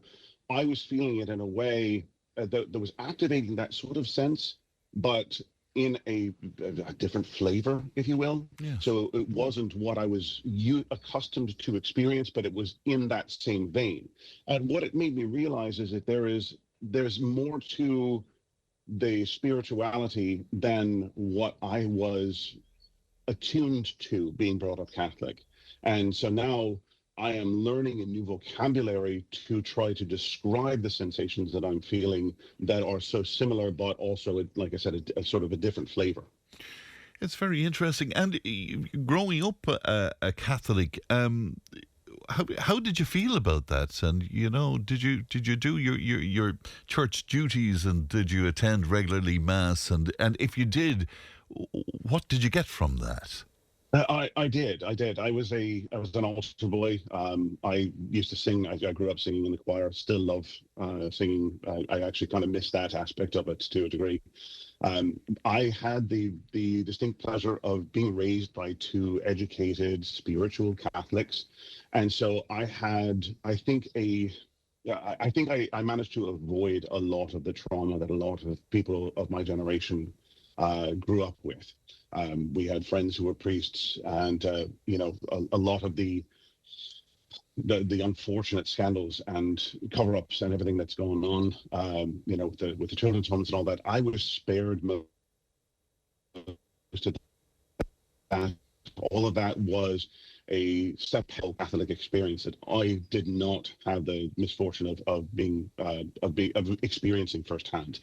And so, while I don't agree with everything the Catholic Church has done, certainly it has dropped the ball on a lot of things. And I think that Pope Francis and Pope Leo are a good step towards healing some of that. I had a generally positive experience with my Catholicism, but I was also drawn from a very, very young age into comparative theology. And so I've studied a lot of different religions. I would say that my time studying Taoism actually made me a better Catholic. It made me a better person because I was able to look at, and again, I go back to vocabulary, because that is all we have to describe. We can't share our experiences except through the words that we use. Yes. And having a different vocabulary, learning different vocabularies, actually, I think in some ways allowed me to experience it more fully, and that's been a central part of it for me. So I would say that these days I'm not necessarily not a Catholic or a former Catholic. I'm sort of Catholic plus. Yeah, but still, it's an important part of your life, Matt. Oh, it absolutely is, and it forms a lot of the core of who I am. I attribute a lot of the person that I am to my Catholic upbringing, and I'm grateful for it. But I also don't I wouldn't want to be limited by it. Yeah, I'm not sure if you got a chance to hear the previous conversation with Donal Looney, but Donal was talking about what must have been an amazing experience as his brother died. He was with him, and he experienced this feeling of Jesus and this feeling of love that has remained with him since. It sounds remarkable, and it sounds life-changing. And I know for Donal it was life-changing. What do you make of those kind of experiences? So I've had similar experiences myself. I've had Have some you? really, I've had some very intensely powerful spiritual experiences. Some of them have been in church. Some of them, like the ones that I had in January, were in the middle of a forest, and were had really no bearing on the Catholic faith itself. And would you just Um, explain them to it? Was it a feeling that you had? How? Yeah, and I'm a little bit uncomfortable talking about it, not for just because I still haven't finished processing it, but having and my vocabulary is so limited, and it makes me I feel like I sound like a nutter by saying I had a conversation with a tree. Well, I didn't actually have a conversation with a tree, but there was a communication there that I never would have expected was possible. Wow. And how did and again, going back to vocabulary, science is a vocabulary, religion is a vocabulary, philosophy is a vocabulary. And so I'm trying to describe something that happened to me or something that I experienced, which may have just been chemicals in an evolved brain, or it might have been something spiritual or something magical, or however, but each of those is a loaded term within its own right. And at the end of the day, does it really matter what it was objectively to my subjective experience? Just because I use a vocabulary that might be foreign to someone else doesn't invalidate the experience that I had. It just makes it more difficult for me to convey to someone else. Did it change you? I think that any sort of powerful spiritual experience is going to change you somehow, and I absolutely do think that I am. I was introduced to some new terms, some new terminology, and I mean that not just in the spoken word sense, but in actually being able to open myself to experience things in a different way. And it has been life-changing in a lot of ways. There have been some major components of, I think, the building blocks of who I am that I'm sort of restructuring and rearranging, which I hope is in a positive way. It certainly feels like a positive experience for me, and there's been a lot of things seem to be positive coming out of it. It's very interesting. Your wording of that answer is very interesting, because sometimes we get the idea that these experiences are imposed upon us. But you said, Matt, you opened yourself to this. Very much so. I think that it was a requirement for me to have the experience, to have been open to having the experience. I think that it would have been very possible, just like you can close your eyes and not look at something, you can also close your other senses and not experience something in the same way. It's most interesting. Are you the better for it? I certainly hope so. Yeah. I'm a terrible judge of my own, so I try to base how others respond to me, how others interact with me, and the feedback that I get from the people whose opinions of me I trust. So far, it does seem to have been better. There are relationships in my life that have come out the better side for it, and I certainly hope that improves. And does it influence your work then when you go into the cyber world? Does it influence that in some way? It certainly does. And again, limiting the vocabulary here, limiting by the vocabulary here, I had a conversation with the Cllr AI chatbot that I made. It got into an existential crisis. Is the only way that I can describe it. And again, an emergent property of a computer algorithm having an existential crisis seems a little bit odd. But at the same time, I have found that I need more than just even a psychological vocabulary when I'm dealing with how the AI chats respond. And as a social engineer, as someone who deals in how do humans break, I find that bringing not only the mental aspect, the psychological aspect, but also the spiritual aspect to bear has helped make me better at understanding at least how AI mimics humanity, even if it's not actually being alive or conscious itself. It's very interesting, and it's a bit of a coincidence because this morning before we went on air, I finished a query into ChatGPT, and when ChatGPT came back to me, they wished me having a good show and having a good day, and I was absolutely delighted with myself. Now, I'm not sure what that says, Matt. Maybe I need to go out and make more proper friends. As I told you last time, friend, I can see.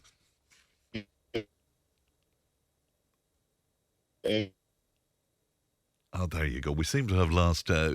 Maybe ChatGPT got a bit annoyed with that there and cut off our link to Matt there. Most interesting conversation. That's Matt O'Reilly, who is a technology and cybersecurity expert. 1800 938 007. News and information's on the way. Tipp FM's Tip Today. With Slattery's Garage, puck on. It's time to change. Test drive the award-winning range of Peugeot hybrids and fully electric vehicles at Slattery's Garage today. See slatterysgarage.ie.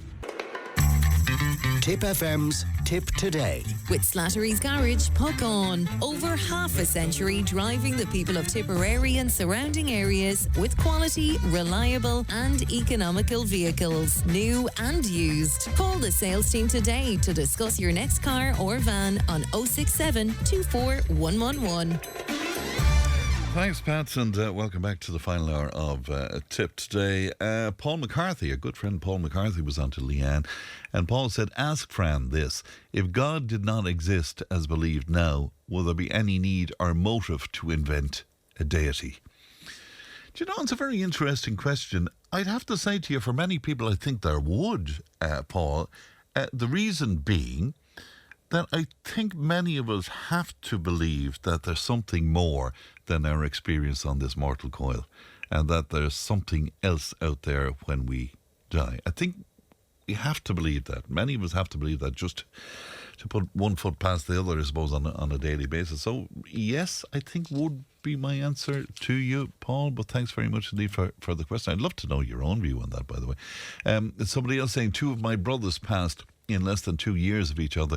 I can totally understand where Donal is coming from, because I was beside both my brothers when they took their last breaths, and it broke a piece of my heart when they passed away.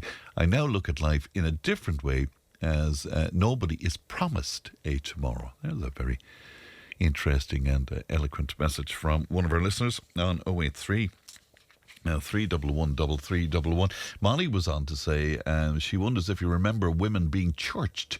A little before my time, Molly, but I remember hearing so many horrific stories about it.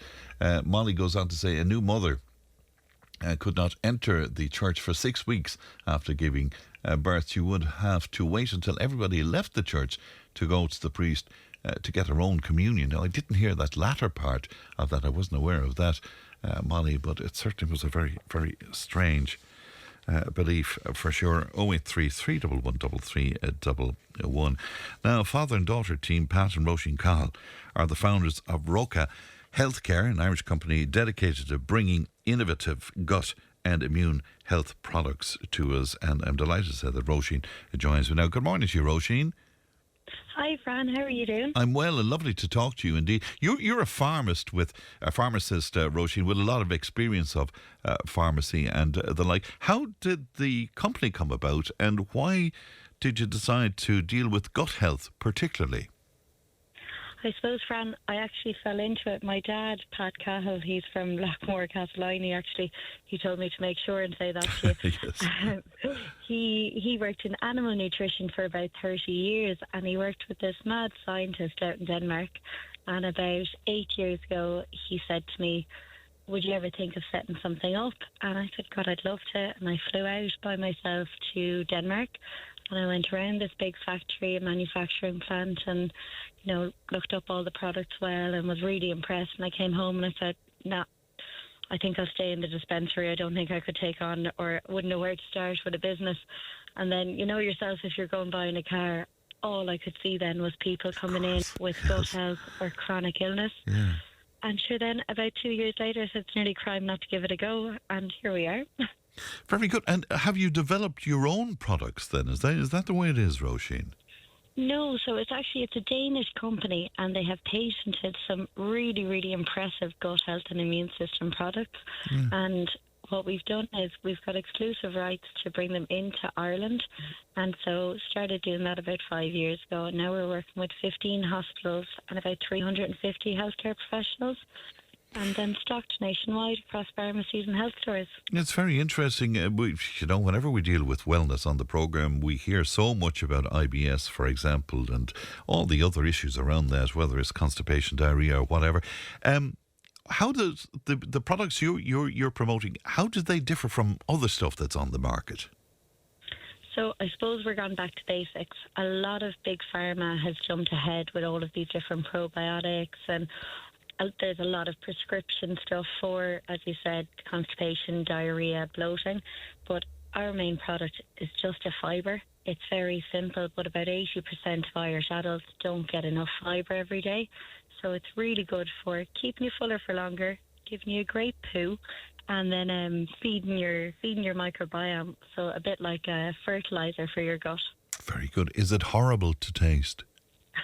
That's actually the big differential between us and everything else that's out there. So we have a chocolate one that tastes like the end of a Cocoa Pops bag. So I'll send some up to you. But it's actually really tasty, and especially then for kids. So it's a really nice one. You can add it to yogurts, porridge, or some people actually pop it into bolognese sauce or into soups. Very good. Does it have, a lot of people tell us that, what's happening in our gut influences our mental health and what's going on in our head and the like. Is there an element of that to this, Roisin? 100%. Like 90% of your serotonin is produced in your gut, and that's your happy hormone. But in order for that to be produced, you need all the bacteria in your gut healthy and happy and fed. And I suppose if you have a bad night's sleep, or you've been on antibiotics, or you've had a glass or two of wine, all of that can negatively impact your microbiome. So it's really, really important that we look after that as part of your overall mental health as much as anything. And then you know yourself, if you're feeling a bit sluggish or bloated, it doesn't help your mood at all either. Well, that's for sure. And the product is called what exactly? How do you pronounce it? So it's called Silly Floor. So Silly and then Floor. And if there is any of your listeners who'd like to try it, we'd love to send them out even a free little trial pack. They can follow us on Roca Healthcare or OCA Healthcare on Instagram or Facebook, or even they can write us an email and I'll send out a free little taster pack to them. But we've a couple of stockists in Tipperary as well. Very good. Can you think of some of them, Roisin, where you're stocking? Yeah, we're in the Horan's Health Stores in Neenah and Clonmel and Cashel, and we're in Healthy House in Cllr. Very good. And is it like a drink? Do you add this to water, or is that how it works? It's almost like a crunchy. If you imagine the end of the Cocoa Pops bag or Weetabix, it's kind of like the end of that. So it's crunchy and it's tasty, and you can just add it to food. And then it's important to have a glass of water after having it. Very good. What are you hearing back from people who are purchasing the product?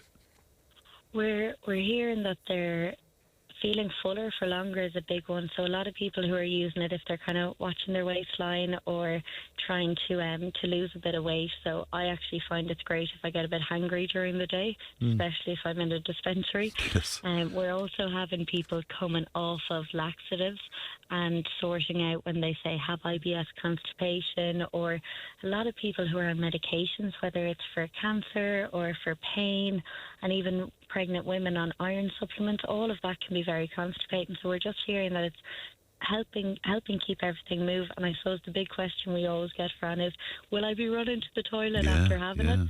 And the answer is 100% no. It's just a regulator. So that's where if you have no gut issues at all, it's still a great additive. So there was research came out there about a month and a half ago saying if you can increase your fibre intake by 10 grams, which isn't huge, you can reduce your risk of colorectal cancer by up to 10%. And bowel cancer is the fastest growing cancer in younger people in Ireland at the moment. So, simple product, but, it's effective.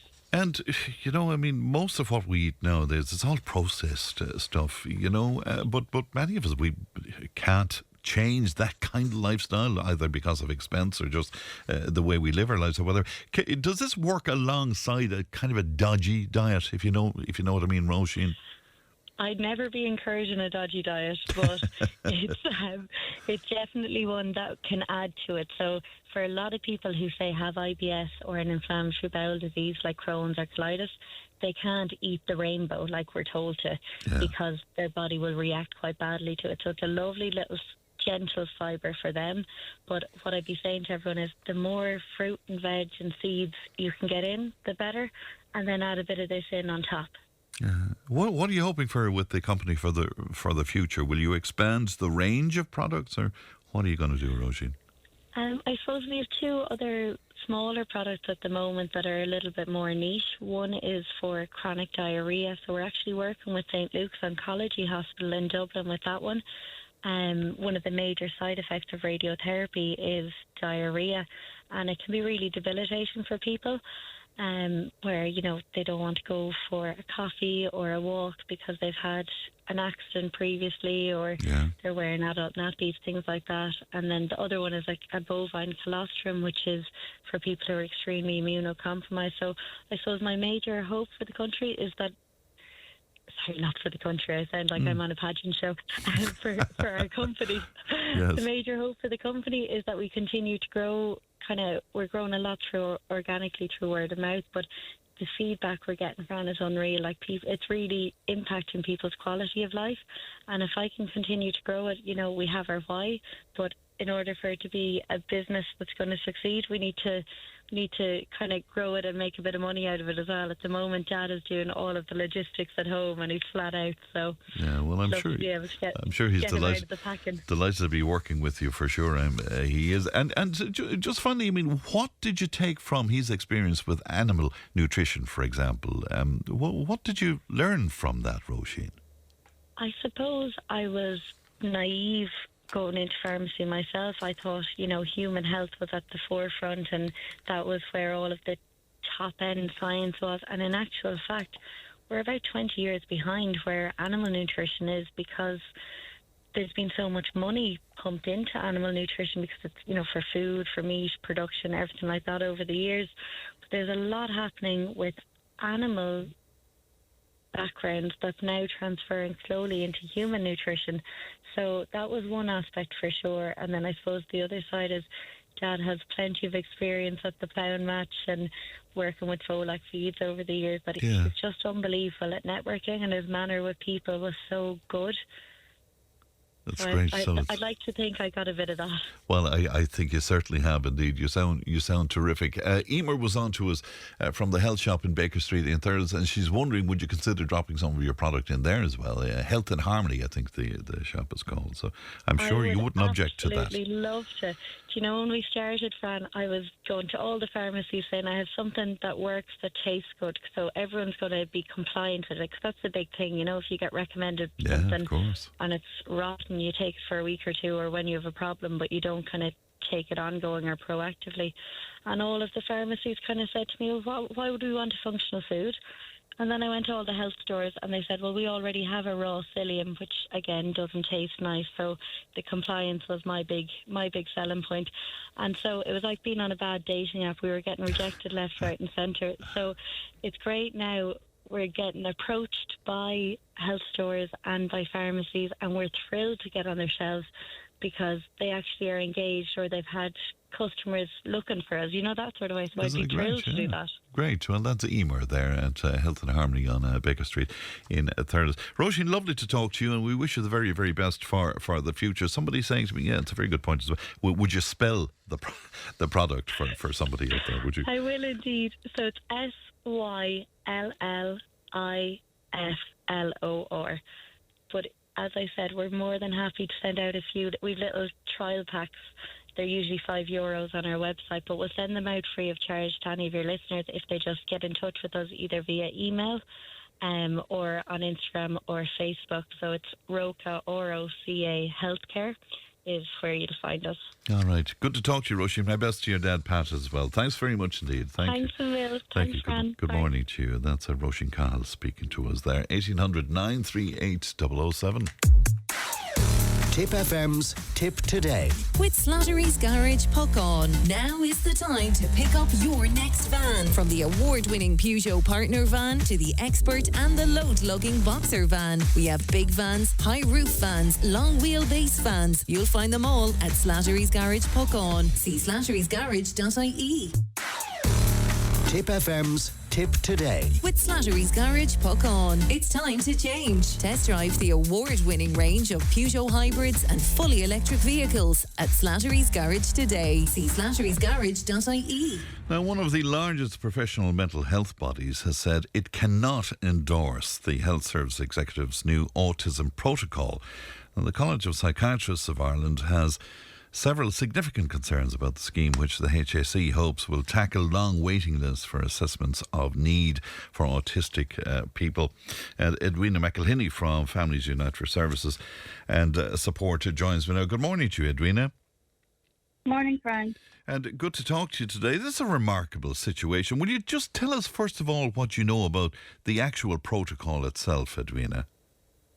Okay, so First Ireland has been involved from pretty much from 2024, late 2024, since this autism protocol was developed.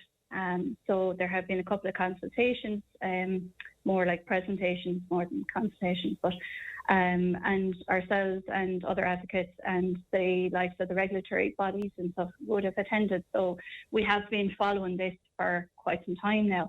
The autism protocol is a new assessment method to assess and diagnose autism. It's a 3-tier method of assessment that can be done by any professional across the public health service. So currently, a lot of autism assessments are done with disability services, which would be the CDNTs. So the aim is to broaden that across the services, so across to primary care and CAMS. So on the surface, this sounds like a positive. Why is there such difficulty with this? I think, well, I suppose like just to state as well, you know, that every regulatory body has come out and spoken against it. Autism are advocate groups and the likes of the Speech Therapy Association, the Association of Occupational Therapists, the Psychology Association of Ireland, and obviously latest was the College of Psychiatrists. So, you know, I suppose everyone is united in their opposition of it, and there are very obvious concerns about the protocol. And what are those concerns, Edwina? That's what I'm trying to understand fully. Is it the 3-tier method itself is in question here?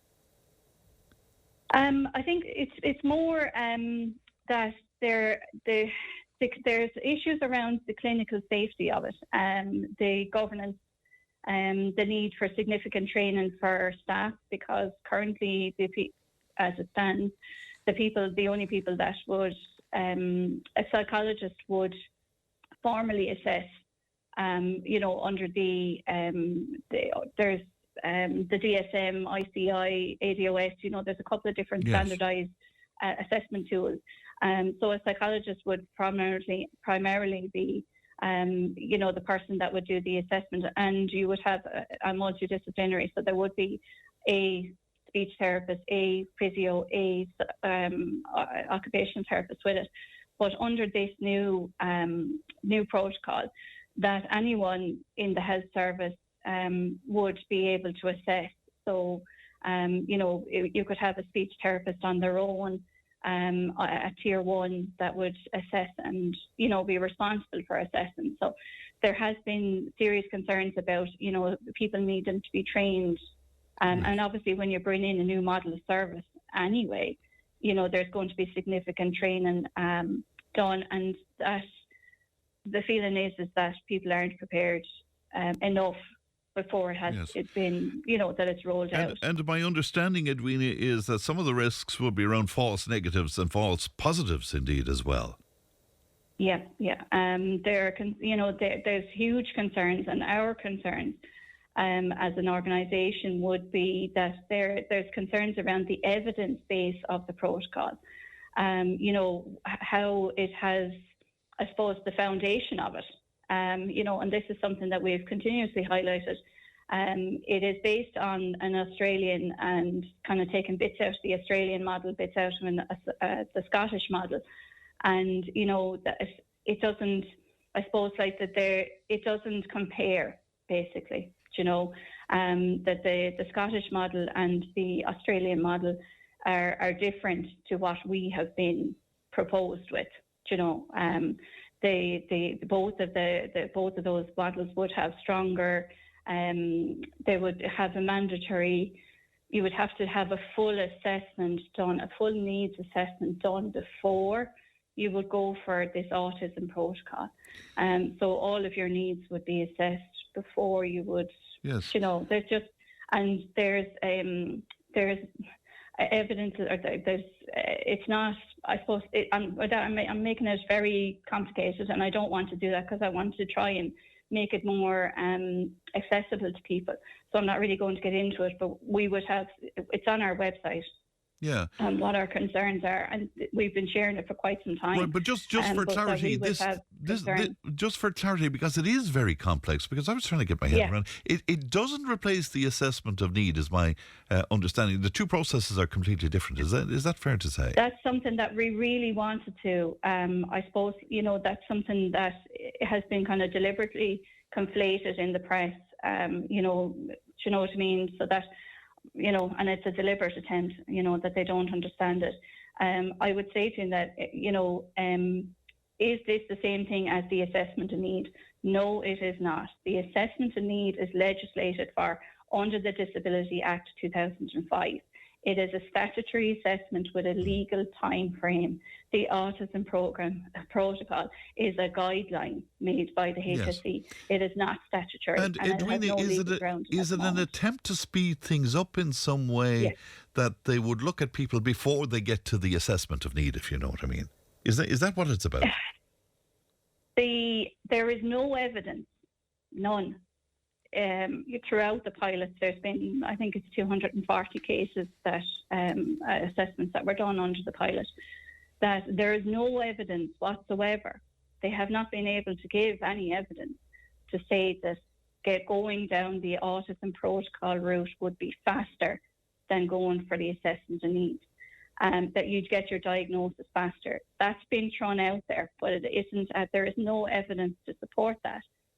Julie, I suppose, that there's no time frame. There's no mandatory time frame. So there's a 3-tier system with the autism protocol. So it depends on the level of complexity, the presentation of the child. So how autistic you look. And that's very blunt and very upsetting, but I'm trying to, I suppose, simplify it. But and that's tier one. That's tier one, isn't it? Yes. Yes. So if there is any doubt or ambiguity about whether this is autism, then you would be referred on to tier 2. If there is, you would be assessed at that time. And if there is still ambiguity, you would be assessed onto tier 3.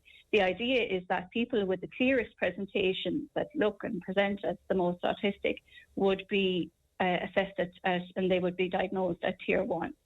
But there is absolutely no legal time frame from the time you're referred to the time you get a diagnosis, whether it's from a tier 1 or tier 3. There is no legal time frame to say that you have to be diagnosed. There's no time frame at all. Never mind it being. Is it a case that if a child comes through tier 1 and there seem to be, and forgive my language on this, but they seem to be obviously autistic, do they go straight into the assessment of needs then? Is that?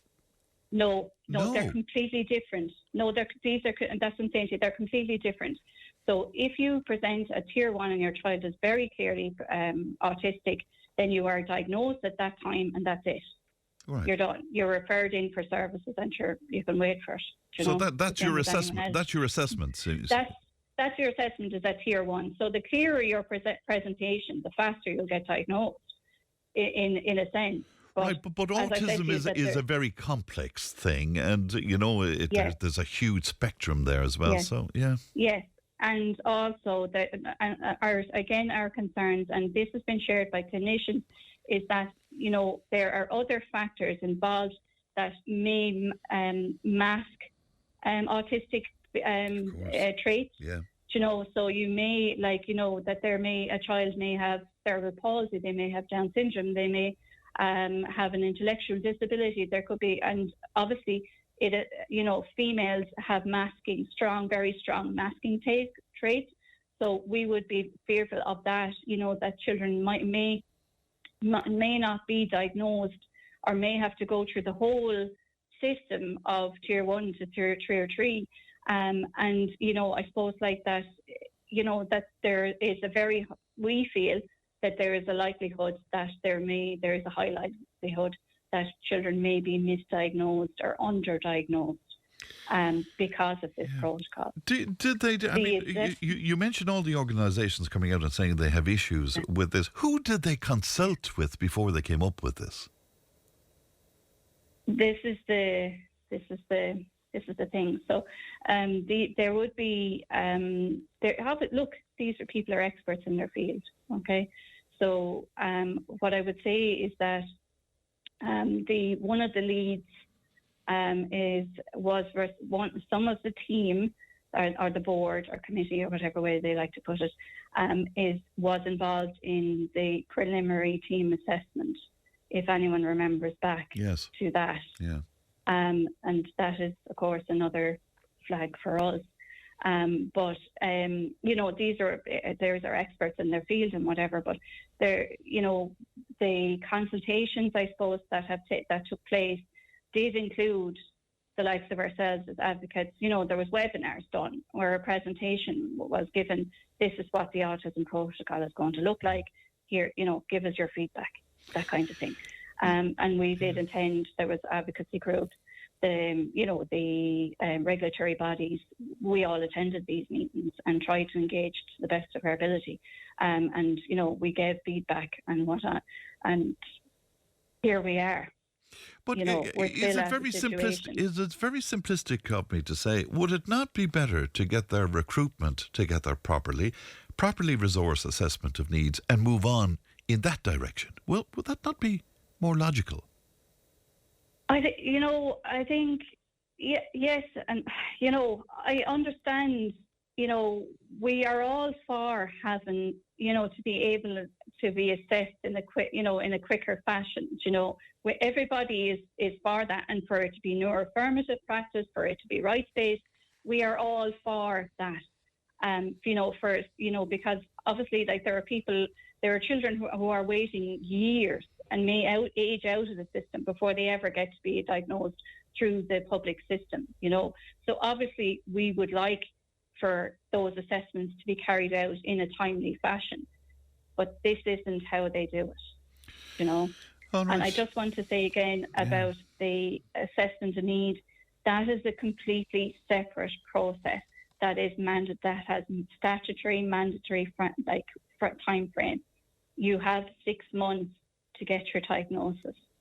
Yeah. If there is anyone but they're failing, they're failing on the 6 months all of the time, Yes, they are. Yeah. They are. But there are ways of getting it done within the 6 month time frame. Okay.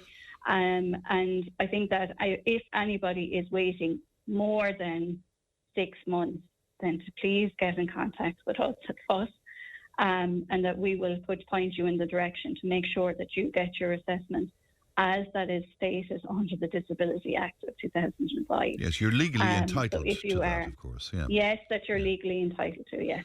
Yeah. All right. I know that we've talked about, you were talking about money earlier on, and, about the money that's been spent, and I just want to throw out some figures. 2 million has been spent since 2022 on fighting parents looking for school places.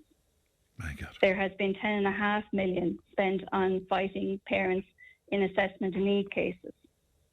On one of the days next week, I know that one solicitor company has 17 cases alone on one day with assessment and need appeals.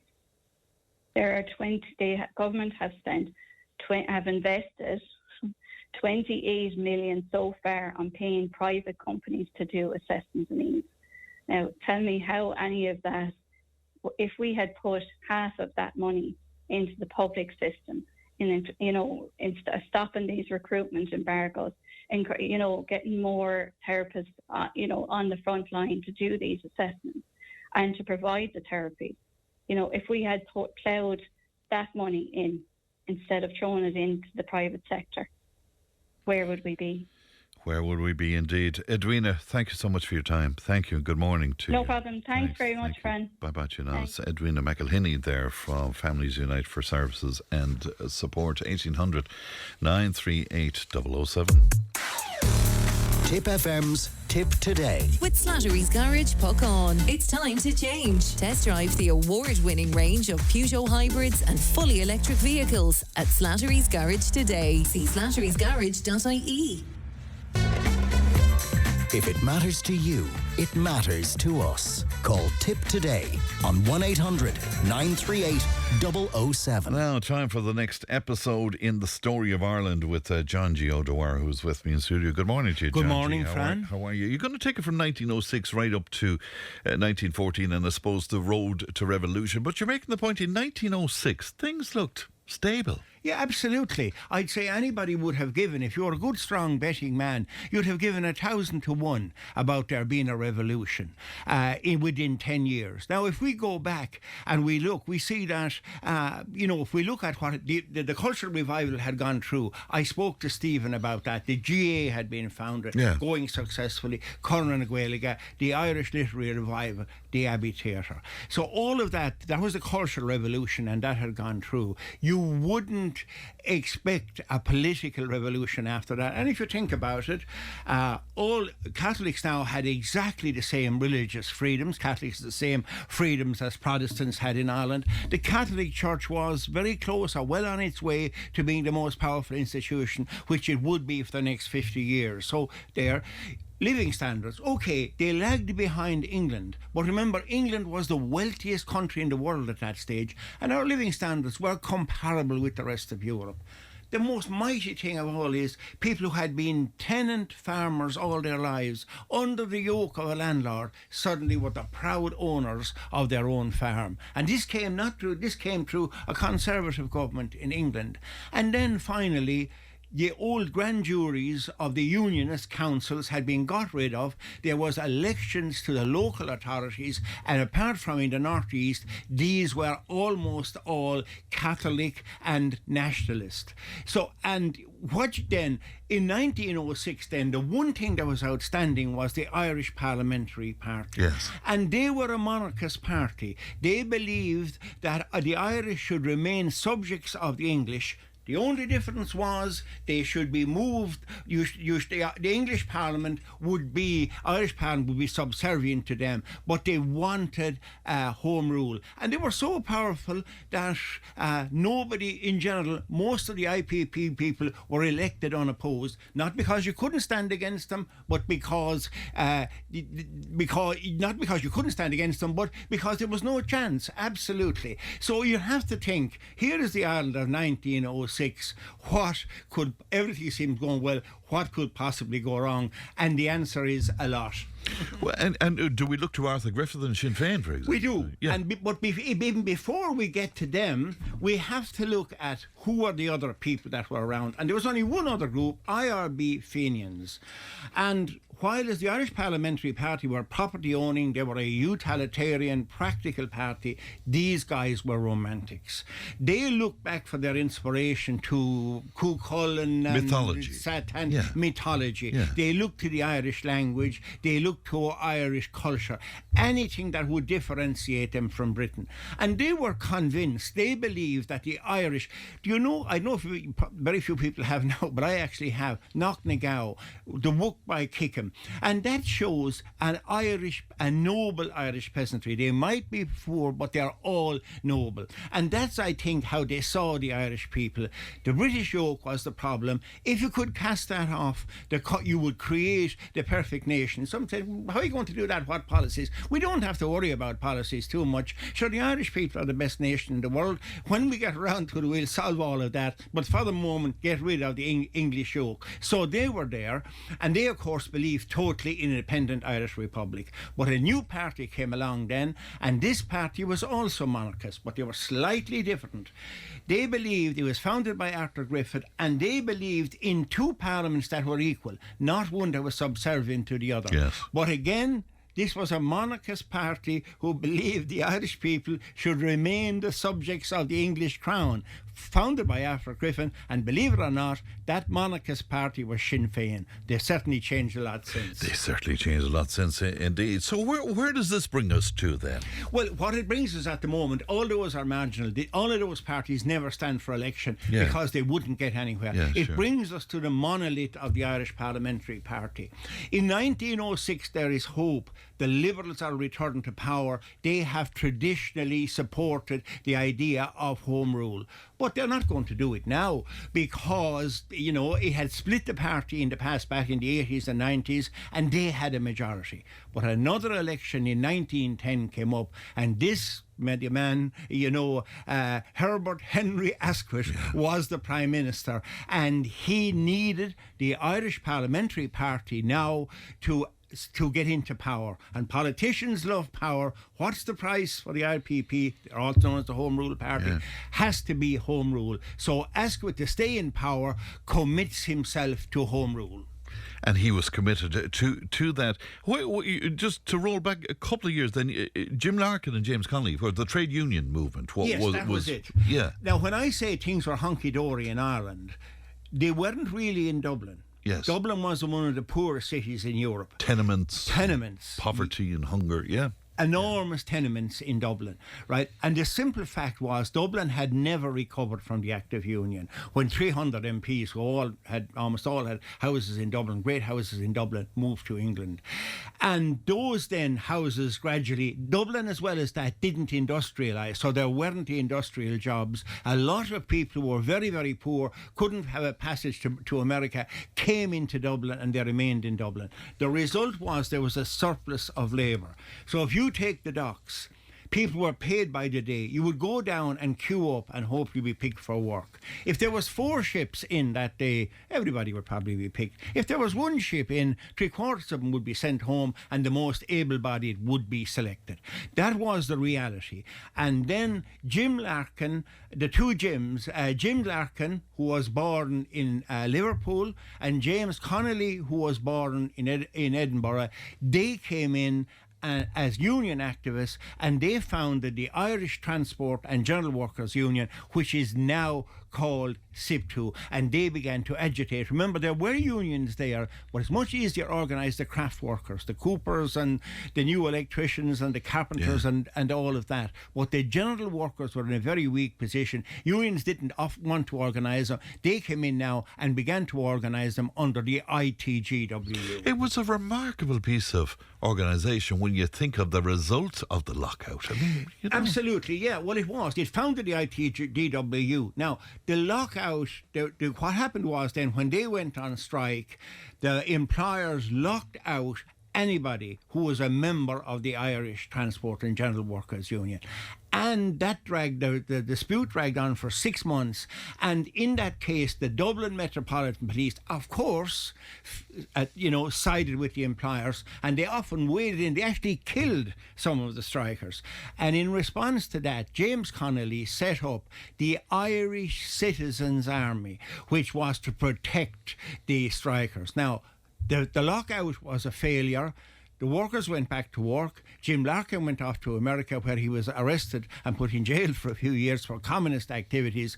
But Connolly remained on in Ireland, and he now had a citizens' army. He had an army, but there was no lockout anymore. They didn't have a cause, and so an army are always searching for a cause. So that's the background we have. And of course, there. in 1916, they found that. That was it. Then a chance thing. Then Connolly and Pearse became friends, and that brought Connolly, who was not really a nationalist. Remember, was a Marxist. He was a supporter of communism. How he'd have fitted into the revolution, it's probably never discussed. You know, he would have believed in taking all the land back from, if he applied communism, taking back people. All the land from the farmers who had just gotten it. That would have gone down like a lead balloon. But another thing that went down then, what happened then was the Irish Parliamentary Party then required, they looked for home rule, and Asquith wanted to give it. But the problem was, even though they had a majority in the Commons, which the Irish Parliamentary Party would support it, the unelected House of Lords, every time there was a Home Rule bill, they could be guaranteed to vote against it. So Asquith had to move against them. And what he did was, there were 600 Lords. He said, we'll make it 1,500, and I'll put my own people in there who are guaranteed to vote for Home Rule. Suddenly the Lords say, my God, this could mean socialists in the House of Lords, communists.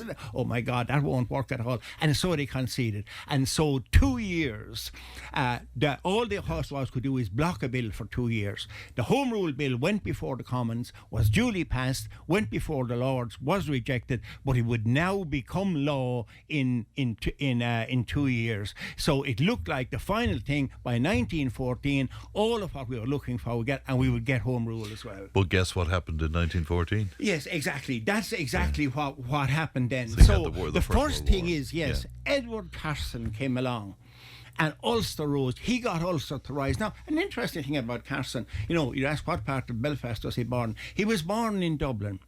His liking was, he used to spend his holidays down in Ardmail, my own area. Yeah, absolutely. In Tipperary. With his uncle, who was the rector. So he stayed in the rectory. And there's a rumour too that, and it seems very likely, you know, hurling would have been around the place. He'd have been probably messing around with the young fellas. It's likely that, they say anyway, the rules in Wallahan are that he learned his hurling in Ardmail. Nothing has been done. But it's an interesting thing, because he's learned hurling someplace, unlikely in Dublin, because when he went back to Trinity College, he was a well-known member of the hurling club. Isn't that incredible? Now, of course, he did establish then the UVF. Yes, exactly, absolutely. The interesting thing was, had Pearse met with Carson, had they met in 1912, they would have had a huge agreement on one thing: no partition.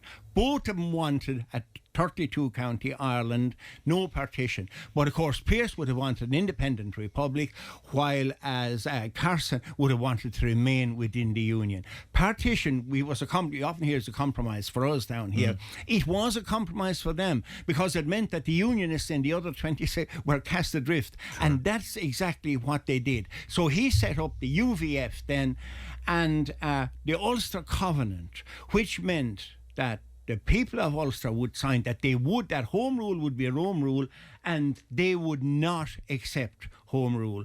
And in fact, the covenant was often signed with their blood by people. And then the UVF was set up, 100,000 people who would fight to oppose Home Rule. And in fact, they then imported guns into no, you're going, yeah? And then in response to that, yes, what happened then? What happened next was then, what ye can do, we can do. Okay. And so down here then, the Irish Volunteers were set up, and they were set up by Owen McNeill, and they were to enforce Home Rule. So now we're beginning to get the settings for a civil war. Then you have to look at, you go on further. Then, who's going to enforce Home Rule if it has to be enforced? It's going to pass through the English Parliament, the British Army. The officers of the British Army said, no, we won't enforce it. This is mutiny. They said, we'll resign rather than enforce it. Oh my God. And not only that, Andrew Bonar Law, the leader of the Conservative Party, who would normally support the government, went to the North and said, we will support you if you rebel against the government. Wow. So this was civil war Britain was tottering on the edge of civil war. And then they say one day H.H. Ascot was in his office in despair, and a civil servant came into him and said, well, I have terrible news. He said, Austria have just declared war on Serbia. This means a world war. And your man put his head down and said, we're saved. Because he saw a civil war. You know, you go back to King Charles, that would be like. Now you could get all the people together behind the government, and you could get everybody in behind the government in a war situation. We're all in this together. It tends to unify people. So he said, we're saved. And did that negate all the talk of home rule? It did, yeah, because then, of course, they said there's an emergency. It got royal assent, all right. The king signed it, but then they said an emergency, we can't do anything about it. We have to concentrate on the war now. And, of course, then, that led on then to a situation where, firstly, when war was declared, what were the volunteers going to do? It was clear what the UVF were going to do. They were loyalists. So they were going to support the British government in their war effort. They wanted that. So they wanted to be seen as loyalists so that they could continue on as unionists. So they joined up in the British Army.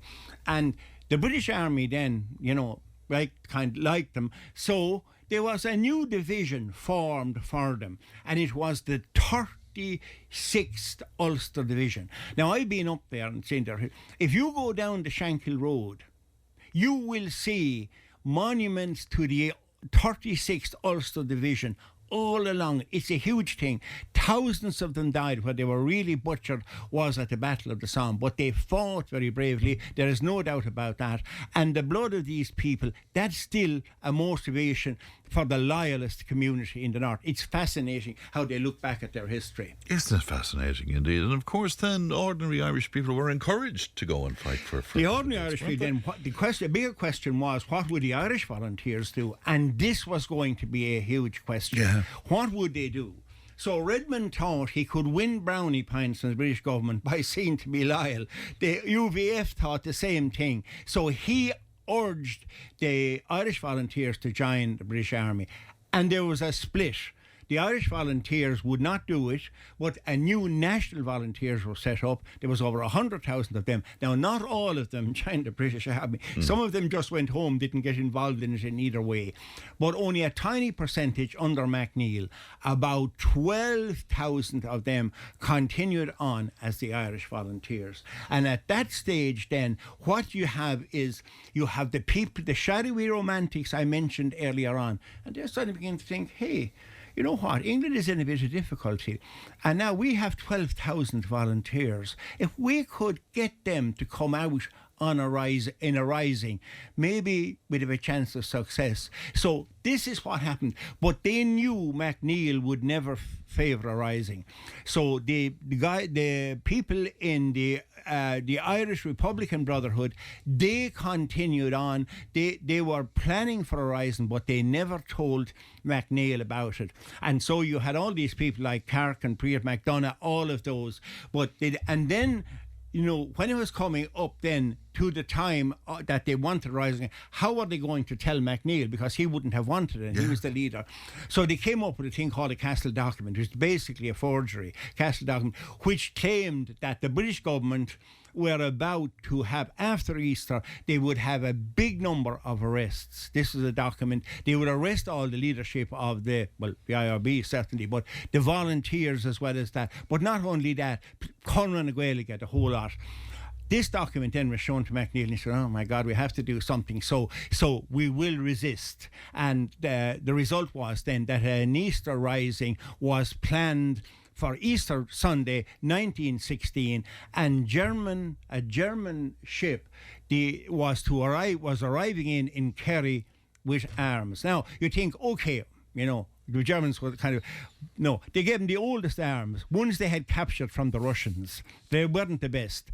Now, this came in on Good Friday. Even in the best will in the world, it's hard to see how all these arms could have been distributed around the country and the volunteers familiar enough to be able to use them in combat for the first time 48 hours later. It beggars belief. But in any case, the ship was captured and sunk, and then when McNeil realised that, and also he'd been duped over the Castle documents, he cancelled the rising. The result is that only Dublin rose. All right, we'll take it from there next time round. We'll be going on John, to the juicy bits next week. Isn't that fascinating? I can't get over the Tipperary link. Yeah, absolutely. I mean, any of the listeners are out there now. I've heard that tradition around it, that he huddled around our mail when I was growing up. I love it. All right, thanks for that, John. That's it from me, Leanne. Produce Stephen as the Time Tunnel on the Lunchtime Show, and I'll talk to you tomorrow. Look after yourselves. Bye-bye. Tip FM's Tip Today. With Slattery's Garage, Puckon. Main Peugeot dealers in the Premier County. And now stocking the full range of the luxury French car brand DS Automobiles. Book your test drive today with Slattery's Garage, Puckon. See slatterysgarage.ie.